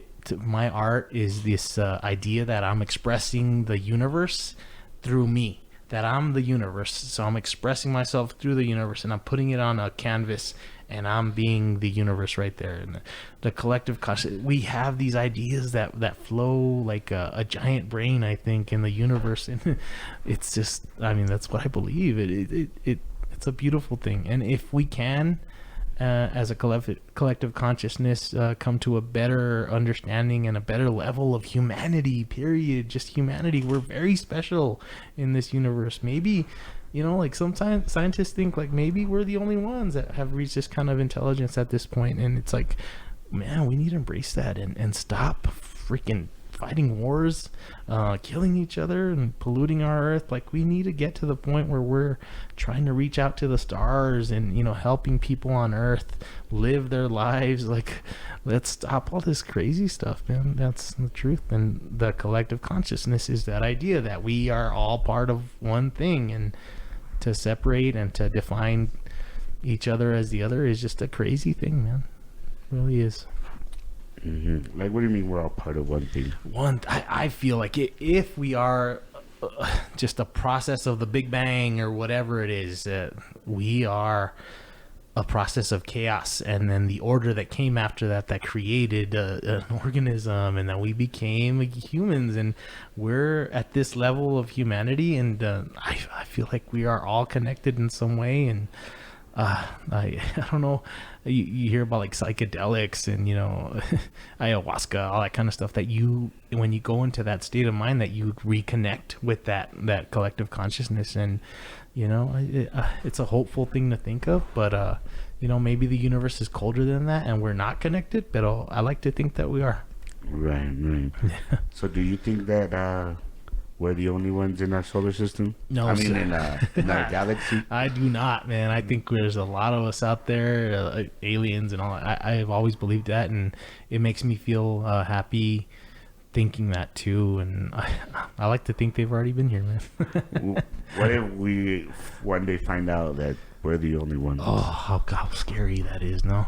To look Yeah, into that'd the be darkness, lonely, man. Yeah, it's scary. Such a big universe. Yeah, and hopefully, if that's the case, then we'll go out and create more, because we need to, like, life is a beautiful thing, and hopefully that's not the case. Right. But you heard from JJ Arms, man. There's aliens, right, or something like that? No, he said he doesn't believe in aliens, but that he told us that there is an underground military city under the mountain. Oh yeah, And that he's been there. yeah, I've He's heard like, that that one. is true. I was like, oh shit, that's true. Yeah, Top secret, though. Top secret, bro. Don't talk about it. That's right. You don't care. You're about to fucking. I was all chill about it. He expected more. He expected us to ask more questions. He was and hot as news. shit in his office, though, bro. Oh, you guys did it there? Yeah, we went to his office. It was fucking hot, bro. Like earlier right now, but harder than that, huh, bro? Like, Is he still in Montana? Yeah. Oh, that's cool, He's man. cool as shit, man. He's a weird guy. He's selling his house, I think, huh? Yeah, Oh, it's got yeah. too much. Yeah. I used to be so bummed you could see the chimps out there. I'm from that Right, area. they're just all sad sitting there. Yeah, In the... hijo de su madre, man. Oh, He my doesn't God. have that shit no more. No Well, more. he had the Expensive chimps and for a shit. long. Yeah, He had the but- chimps were the last ones to go, huh? The They're just- tiger. Yeah, they were. He had They were there for a one. while. They were just sitting there. See? Poor No, thing. not good. Not good at all. But, Right? yeah, he's a Crazy ass character. Yeah, fucking ghetto North Loop and shit. How cool that you guys got him, too, man. He's kind of He's cool. reclusive, right? Well, lately he's been like that, huh? Because we're trying to get him Yeah. again. Oh. And he's all like, I'll call you guys whenever I'm ready. Part Or what do you 2. say? Yeah, when he's ready. I mean, he's Oh. older, you know. He needs. He needs He his wants to take his time. breaks. They originally had him on Channel 9, I think, too. Oh, did they? Yeah, but it's because he talks really slow. So, like, they didn't even show what he talked. They just talked about him and shit. But nah, he's really cool, man. JJ. He has an action figure. You ever seen him? Oh, I want one, man. That's Fucking cool. cool. And El Paso stuff, I love it all. Hell yeah. Grab it, man. Wonder what happened, man. They should have made fucking comic books about his ass or some shit. Yeah? We Yeah. should start, huh? We should make like comics about JJ Arms. I'm telling you, man. Oh, I He's- Hey, you should be the drawer. You know how to draw shit like that. I'm gonna do that, man, for sure. I'm gonna do a piece for JJ Arms. That's for sure. JJ Arms, because we were definitely. talking about like actually writing a book or some shit, some type of fiction book. Yeah, That'd be cool to have with like the some stories, comic right? Yeah. fucking about JJ Arms and shit. Oh, But Right. his real stories, try to see like what's real. Try to separate the. I guess was there the tall anything that he tales. told you guys off the mic, or?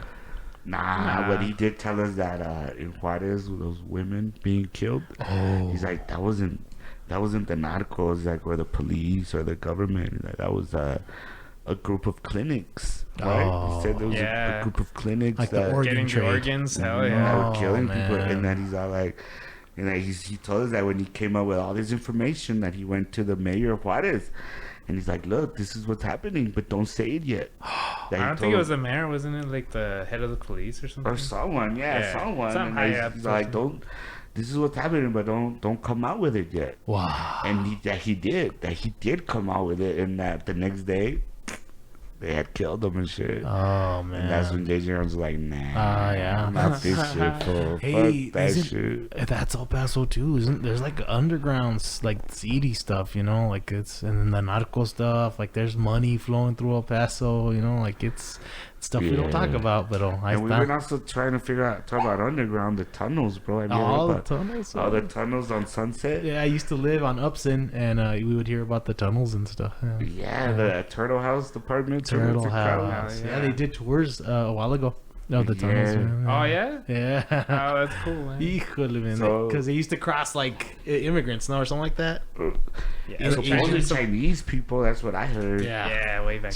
Like, because when the Chinese exclusion and shit, Chinese Ah. exclusion act in the 1800s, 18. Now it's like the 19th century, They're bringing them in and the stuff. early one, and then Well, yeah, like the 1800s, they said, right? That's That's crazy, man. So supposedly they're still there. Yeah. He talked to that author. What's his name? Ken Hudnall. Ken Hudnall. He wrote books about that shit. He says there's a network of 900 miles of tunnels, right? He said that. Yeah, that's what he says, and he says he's been to these entrances, been- but I've Oh. never really seen them. I would love to go, man. I But there's know. weird places, man. Like on Crosby and Mesa, like in front of the apartments, there's like this hill, and this garage built into the hill that's destroyed though. See. It's like someone destroyed all these entrances to these fucking I think I've seen tunnels and that, shit. man. It's on Yeah. Crosby. Yeah, it's like Yeah. this fucking weird ass That's all garage random. built into the fucking earth, but it's destroyed. Like no one wants to go in there. Creeper, man. Oh, and El Paso's creepy as hell, It's isn't just- it? There's a lot of crazy Yeah. shit here, man. Supposedly, then the tunnels are tied up to El Paso High, supposedly. I've heard a lot of people come through into the tunnels of Paso High. That Yeah. They used to even hold practices down there in the They can't tunnels. even come to catacombs. Oh, yeah. Ask people that went to El Paso, have you been to the catacombs? And they'll probably tell you stories about those underground tunnels and shit. You guys gotta do a. Have you guys done a paranormal one yet? Well, the one with Ken That was a Hudson- Oh, it Yeah. was paranormal. Well, kind of, because he's the one that does the tours, the scary tours Yeah. downtown, the Oh, cool. ghost tours or whatever. Oh, sweet, sweet, sweet. Yeah, and he has a book too about like all the mysteries. What's it called? I don't know. I forgot. Just Like like mysteries of ghost Paso. stories and mystery. Is that the one? Yeah. Oh, okay. That one's like at like LNJ and stuff like that. I Yeah, we mostly focused on the tunnels though when we were on that show. Oh, because there's a lot, man. I remember that Bigfoot that they saw in Horizon. Do you guys What the remember? fuck? yeah, I They heard saw about that. Bigfoot in Horizon? Yes, sir. Who the fuck saw Bigfoot in Horizon? Tell me about this shit. Someone crazy, man. No, yeah, that they it was on the newspaper too. Oh, what the fuck? And Nacho Garcia, he drew a picture, and it was like on the front page, I think, man. Yeah, the Horizon Monsters, something like that, man. What the fuck? I'm a big cryptozoology person. I love like Nessie and Bigfoot, and you know. So you believe there's something out there like that, or what? You know what? I think that's part of my of the person who I am. I love mystery, and I love to think that there's things that we don't know about, and I like to explore. You don't that. think there's way too many humans? Oh to, yeah. like, I mean, Bigfoot's a stretch, man. I believe it in the ocean though. There's something crazy down there that we haven't seen and shit. Yes, sir. I don't know about land. Man. They keep coming out, man. And the giant octopus. I mean, squid. He's come up. The kraken. But what about even in like the mountains of like Himalayas, like really isolated the areas? Yeti and stuff. Yeah. See, But there's monks living over there. and they see. Yeah, but they have Yetis. pelts and stuff, and they have like feet that they say are from Yetis. Yeah. And did you know like gorillas? You know like gorillas in Africa, right? Yeah. So there was a long time there, a big stretch in history where like the natives were saying like, hey, there's these things up there, like they look like us kind of, and they're wild men or whatever. What the fuck? And it ended up being gorillas. And that's history. Like that's how it goes. Like the unknown to us is unknown until it becomes common knowledge. Yeah, and gorillas were up there. How freaked out would you be if you saw a gorilla? That is a scary looking thing. Oh, man. yeah. And they look like Bigfoot. That's for sure. So yeah, I hold out hope that there's a Bigfoot out there somewhere. Talking about mysteries, bro. Have you heard of how in the Amazon that they're fucking figuring out how there were thousands of people living actually in the Amazon? Wow. But when the Spanish people got there, I guess diseases and shit, all they brought, like, it wiped them out. wiped everyone in the Amazon out. Wow. So everyone thinks that the Amazon supposedly is like just jungle. Yeah. But now that they're doing that, that they're flying with airplanes and taking, I guess, laser pictures of the ground and shit. Yes, sir. They're starting to find tons of fucking settlements up in the Amazon of people, and they're trying to say that the Amazon isn't even natural, bro. That it was man-made, huh? Wow. Yeah, it was a soil that I think they call it tierra preta. It's like this really black soil in the Amazon, and it actually like grows for some reason because of all its microbial content. So it like continues to grow and nutrients and stuff. So it supports a lot of trees and a lot of like different types of life. So it seems like there's technology behind it. Yeah, It's crazy, man. That's the kind of stuff I love, man. It's what takes you off of reality, all that crazy stuff, and it's like, to me it feels really good. Right. Now, and there's also people that think that civilization didn't start like 12,000 years ago. You know how they say we're barely. That's just a kickstart. It's starting again. That there was like a cataclysm that happened. They think an asteroid came here like 12,000 years ago, and fucking wiped civilization out, and humanity's barely starting to like catch on again. And it's true, man. Like they say, I mean, we've been Homo sapien version of us for like 250, 300,000 years. See. What the fuck were we doing for 280,000 years and shit? You're talking my language, man. Yeah, that's the kind of stuff I love to read about. And it's but I believe like and then that, you know how there's all these myths of like fucking people flying and shit. They believe that's because that's what people were doing before the cataclysm. Wow, like that there was technology and shit. But so now when this asteroid came, that all this knowledge was wiped out, and it was just fucking word of mouth type of stories. Went away, like some crazy times when the gods flew and shit like that, you know. But yeah, you could see paintings from like 10,000 years ago with shit flying around them. And so it's just like, god damn, man, who knows what the fuck's really up, you know? I'd rather live like that. I'd rather live in a world like that where there's still things we don't know and we're figuring it out than like, it's all figured out. Man, and it wasn't that, and it's like, dude, we don't know shit.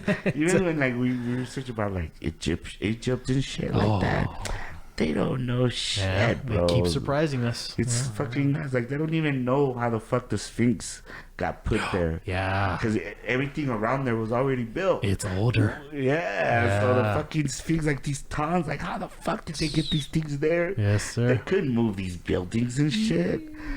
You know, it's like beautiful, man. we don't know shit, bro. And I think people miss out who don't like read these things or think about these things at all. It's like it's so interesting, Right. man. Like, why think that you know everything and it's all figured out? Like, no, man. I don't know.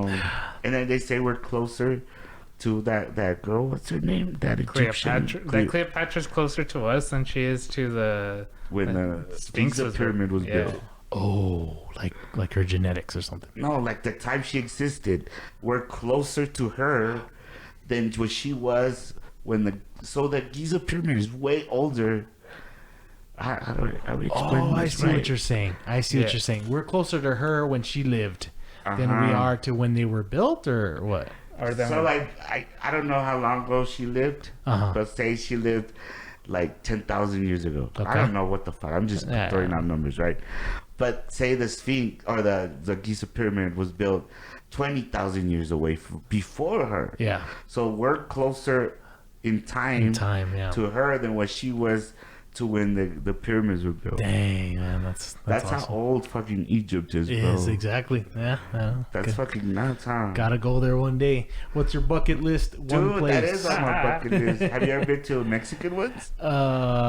I know. I was in Cancun and I didn't get to go see Chichen you Itza. serious? Yeah. Nah.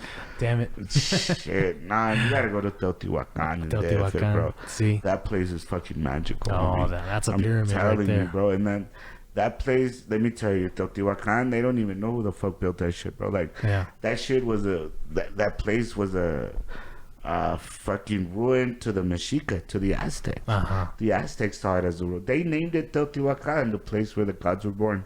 Wow. Because they don't even know what the They don't fuck know either. what. It was just the ruin there. It was already And there. it's big, bro. I think that the pyramid of the sun is bigger than the Giza pyramid. Oh, yeah.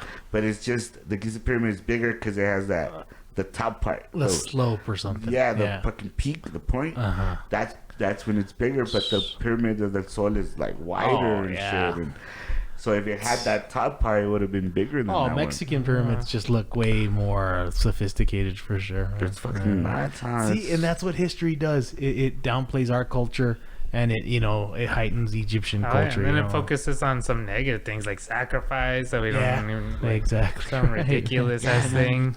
There's some professors on that YouTube that are like straight from the F that never lost their Mexica culture. They say people never sacrificed. There is no evidence of sacrifice before the Spanish. Wow. The only evidence there is Spanish accounts and the codex, which were made when the Spanish were there. Oh wow. That's all Spanish made, bro. Like, and then they'll be like, those people can't find a fucking knife and be like, look, with this knife they hunted, or this is what they cut the meat with, or this is what they cut the boards with. No, this is a sacrificial knife. This is what they used to, you know what I mean? Yeah. And that's what our people are known for, right? Yeah. But then in fucking Europe, the Colosseum, which is Oh. a fucking for sure truth. Yes, sir. We don't hear of Europe and the Colosseum and gruesome and mean, barbarian. Like we think of sophistication and like how you see it's all about perception, right? Yes. It's retarded. Yeah, so like we're that- the savages. Yeah. exactly, bro. But then the accounts of the Mexica, like it's funny, bro. Like the Spanish, when they arrived to Tenochtitlan, they say that the Mexica people thought they were kings and threw roses at them and accepted them like with reverence, right? Yeah. And then you read the Mexica account of what really happened. Yeah. And then the Mexica were like, these people stunk. Yeah. These people were fucking gross. And we couldn't bear the smell because the Mexica were really clean people, Clean, bro. yeah. And it's like, so we threw perfumes at them and shit. So, because the smell was really bad. There it is. There's two accounts of shit, Makes bro. sense. Yeah. Oh, there's always two perspectives, man. You know what I mean? And Yeah. it's like they say, it's his truth, and then there's the truth. Yeah. Exactly. Right? And Yeah. history, like they say, is decided by the winners or whatever. Yes, so sir. they get to write that history. They wrote that. Yeah, so I think that's a lot of why we are ashamed of ourselves too, right? Yes. Because we're ashamed of our ancestors, but we don't know how great our people were, man. Like, you yeah. heard of Nesel Coyote, bro? No. Nesel Coyote, oh man, this fool engineered Tenochtitlan, bro. Wow. He is in some type of a dollar bill in Juarez. I forgot which one it is. Wow. It's a Nesel Coyote, and you need to research about him, man. He was a poet. He was an engineer. He was well, I don't know how to call him. I'm not gonna say king because that was a head of the state, the speaker of the people, I guess. Head speaker and shit. So I mean, there's a lot of good people in our history, bro, but we don't know. And these people are super intelligent, bro. Astronomers, like you said, mathematicians, bro. And he's pretty amazing. I mean, you gotta give him, because he did engineer, like you said, Tenochtitlan, but he was the first one to separate waters, like the dirt, the salty water and the clean water. He's the one that invented the dam, the concept of the dam. No one else had ever done that. Tenochtitlan had a dam. They had salt water and sweet water. See, that's what they had to separate that. God, that's what our kids need to learn. And like, they don't, bro. You're awesome too. Yeah. Dude, like, look at pictures of Tenochtitlan, bro. It's beautiful. Yeah, there's a letter that Cortés sent to the king whenever they saw Tenochtitlan from the mountain. They weren't even there yet. They were up the mountain and they saw it from the bottom.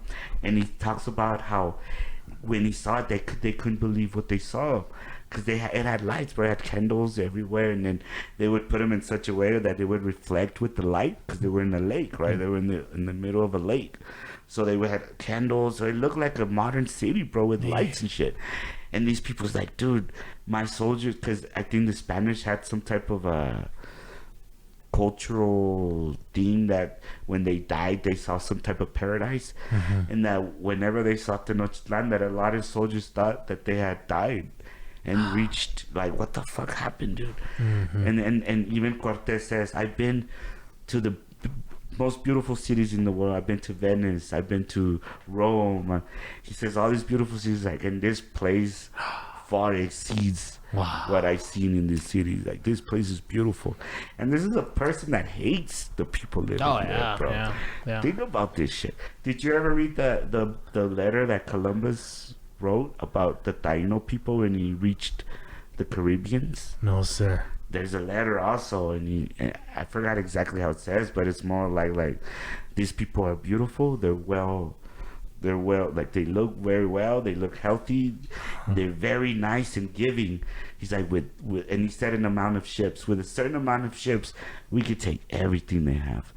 And like within like months, bro, not even years, months, the Taino people were gone. They were gone, bro. So I mean, it's these things that we don't tell our people, man, and they're finding out that trauma is traveled through our DNA, man. So the traumas you have, your kids will probably have them too, because you inherited them. So it's like we have to have scientists, like, how much is this affecting our people? You know, like, is this one of the reasons why we don't care about thriving? Is it the traumas of colonization still stuck with us in our DNA, in our genes? Because even, have you noticed, like, when Mexicanos are trying to be like amorosos with their kids, they'll call them fucked up names. Amigo pendejo, como anda pendejo bonito. Like, Prietillo. Like, what? Like, how the fuck did this come from, to give love with negativity? Right? Like, no one asks these questions. Like, how come our people, that's okay? Pendejo hermoso. Like, why is this okay in our culture? Where does this things come from? You know, because it's very common, right? It is. It is absolutely common, man, for sure.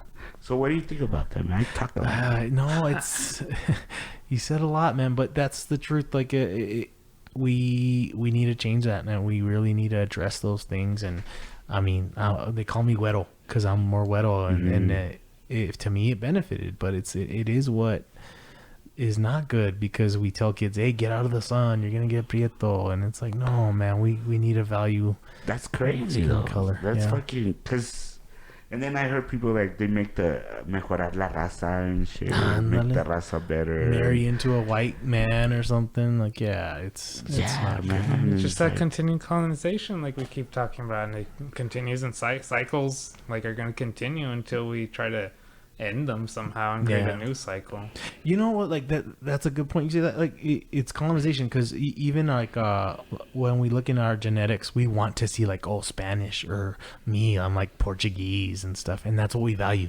We don't value like who am I related to in Mexico and like what line of like Indian tribe am I related to, and that's what we need to value because that's man, we're amazing people as a culture, and oh my god, everything we've contributed to science and to astrology, like it needs to be valued. And stop thinking that like, oh, all my genetics, I want to make sure that I'm from Europe because that's gonna give me more class or whatever. That's like no. Man. Bro, it's crazy. Like It's class is crazy. it's not just mental. Like Yeah. when we were talking about like fucking fancy foods, right? We were talking about pasta and shit, Italian food.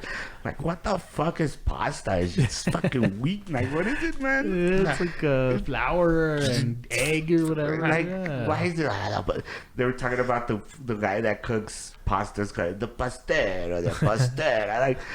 Like, what the, like, how the fuck is this more prestige than tortillas and shit? Tortilla or mole. Right? Mole is like Exactly. so complicated and stuff, and you really gotta like work to make that stuff. Exactly. Yeah, man. Like, you know, like why isn't Mexican food fucking fine dining? Like, And It's half the food came from Mexico. Like the tomato came from Mexico. The potato, Potato, yes. all even the these foods chocolate, man. Because I'm also reading. I actually talk about 1984. I'm reading it right now. Nice. So I'm listening into it. Yeah. And it talks about how much they fucking love chocolate, and that it's not permitted right there. They're like real chocolate or some shit like that. Yeah. And it's like, dude, chocolate, that's straight up from, that's chocolate.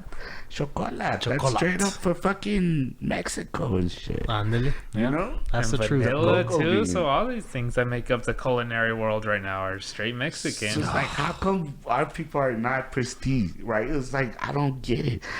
You hear Nahuatl, when people talk Nahuatl, bro, Yeah. if you really take out es un dialecto indígena. If you really get the hell out of that mind state, the state of mind, and really listen, it sounds very fucking classy. Uh-huh. Like when people speak Nahuatl. Complex. Yeah, really like just fancy and beautiful. You know what I mean? Like really flowing and shit. And it's like it's all a state of mind, bro. Yeah. It's all a state of mind. God, You that's know? beautiful, man. And that what I'm gonna take from this podcast for sure is a better valuing of my culture because I if you can stop and say, hey, I need to change and I need to make it better, then that's better than just saying like, no, I'm gonna stay the way I am and I'm gonna stay thinking that my culture isn't as valuable, and that's bad. What you need to do is Exactly. stop and tell yourself like, hey man, these guys just enlightened me about the our culture, and I need to like explore that more and be so proud and thankful for it. Yeah, man. And like you said, we need to be role models for the youth. Yes, Because- yes, sir. Because, I mean, not everyone is güero here. You know what I mean? And, Yeah. and we want El Paso to thrive. We want to give other people that are not light-skinned the opportunity and the self-confidence Yes. to be like, si puedes, güey. Si Like, puedes, it's man. pelada. Like, all this shit, we're Mexicans, bro. Like, Yeah. we do anything the fuck we want. Like, it's We're here, man. like, we need to fucking start educating ourselves and valuing it, man. Yeah. Start buying telescopes for our kids. And Yeah. mira, mijo, vamos a ver el pinche planeta Júpiter and shit. Mira. You know, like spark their curiosity of maybe I shouldn't be a damn fucking cholo, or maybe being a fucking lowlife isn't good, you know? Like maybe they're wondering about the stars or wondering about history. Or Yeah. it's better for me and shit and my people. We're Yeah, valuing man, and I everything. think your art is doing kind of a good Exactly, thing at man. that. Like, Yeah, I hope so, but you're You guys, like you artists, like help out a lot. gotta man. do You a guys better are- job. Yeah. No, I mean, you guys just need to be more aware of this shit. Yes, that's exactly Because right. a good job is already being done. It's just how you focus that job, Yeah. right? I hope Where you so. put it, where you put your energy towards to, and what type. Like I think with every painting, there should be some type of well, I don't think because I don't paint, right? But I think it would be better some type of goal with the painting. See, right? oh yeah, always is for sure. And if you can enlighten people and expose people to something that they hadn't before, like you guys have today in this podcast. Like, yeah, that's the goal for sure. Right. And how about like shirts and stuff? You wouldn't want to do that? That's next, man. That's actually you gonna do coming, that man. shit? People ask me all the time, and I'm like, it's perfect. And I'm gonna make designs that are just specifically for shirts. That's coming, and So hopefully. you're planning to make your own brand or just shirts, whatever, or a brand in general? Hopefully a brand, but I think knock out the designs first, because like you said, man, it's not about the money. Right. It's about the heart, brother. Yeah, it's about the heart, and I want to make sure I make something different and that's valuable, and hopefully something that also gives back to the community and stuff for sure. That's cool, man. Yeah. You're fucking badass, man. Thanks for listening to my likewise, ass, man. bro. Hey, we're I know gonna- like whenever I listen, I talk, bro. It's because I really like people, man. Oh, I love it, I don't fucking man. talk a lot that much. Well, I do, but it's only with people That's beautiful. that I connect with and shit, bro. And we're gonna be friends for life, man. I Dude, feel it that'd be right the now. shit, I And mean. what a beautiful thing. And thank you for having me. And thank you for God. You just gave me all these wrinkles in my brain, man. For Dude, sure. You too, man. We all that's what we're all here for, man. Like, we're on neurons exchanging synapse information, Yes, bro. sir. Yes, You know what I sir. mean? Yeah. So we all have to be smarter, better, and try to be more prestige, bro. I like using that word a lot, ho. Prestige, because I do want our people to fucking Yeah. be classy and good. Like, no, yo soy Mexicano. We I'm proud deserve of it and shit. Yes, sir. yeah. You know what I mean? Not, pues I'm Latino. Yeah. I'm from Spanish or whatever the fuck. You know what I mean? Like, Hispanic. yeah. And That's actually, the bad one, because it's like you're from Spain. Calm down. Hispanic. Like, what does that mean? You know, like, God, let's be proud of who we are. And my uncle was Don Quixote. oh shit, what does that mean? No, I'm saying like that's what people hope, man. Oh, okay, All the way okay. to the old country and shit, man. Yeah. The old country is right across the border, brother. Dude, that shit's yeah. crazy, huh? Yeah. So, what else is in the future for you, man? You said shirts Shirts and expanding out to man. other places so El Paso could. Yes, So your art could be seen. scene and more paint. I already bought some canvases. I'm gonna do some poster series. We're looking at October already to be a really cool month for us. I think we're gonna have a cool space where we're gonna do like Halloween themed stuff. So look for that. Yeah. And where can people contact you in case they want you to do something for them, bro? Yeah, I'm easy, man. It's Juan Ornelas Art on Instagram, and it's Focus Chaos, the art of Juan Ornelas on Facebook. And add me on Facebook. I'd love to have it. And I'm gonna reach my 5,000, but I'm gonna be happy because if it's people who want to be connected, let's do it. Right. But no website yet. Maybe that's the next Coming thing up too. soon. Right. Have a lot of stuff coming up. Hey, man, as long as you stay busy, bro. Likewise, you guys stay busy. Yeah. Like that song says for Fat Joe, all the way up, son. All the way up, man. That's the Hell only way we could go, huh? Hell yeah, man. Hey, Keep man, going. well, I wish the best for you, bro. And Likewise. I hope that anywhere we can help, Keep doing what let you us do. know, dog. Let us know and Yeah, shit. And I was asking you, because maybe you could do a Quetzal Talk fucking painting for us Oh, one absolutely, day, man. man. Yes. Yeah, we'll was- definitely 'cause we wanna pay put for something it other, just but to that support shit you, went away bro. already. Oh, that's gonna happen. Yeah, Yeah. that's a And Quetzal is just an amazing thing to paint, and I would love to do Hell that. yeah. Quetzalcoatl.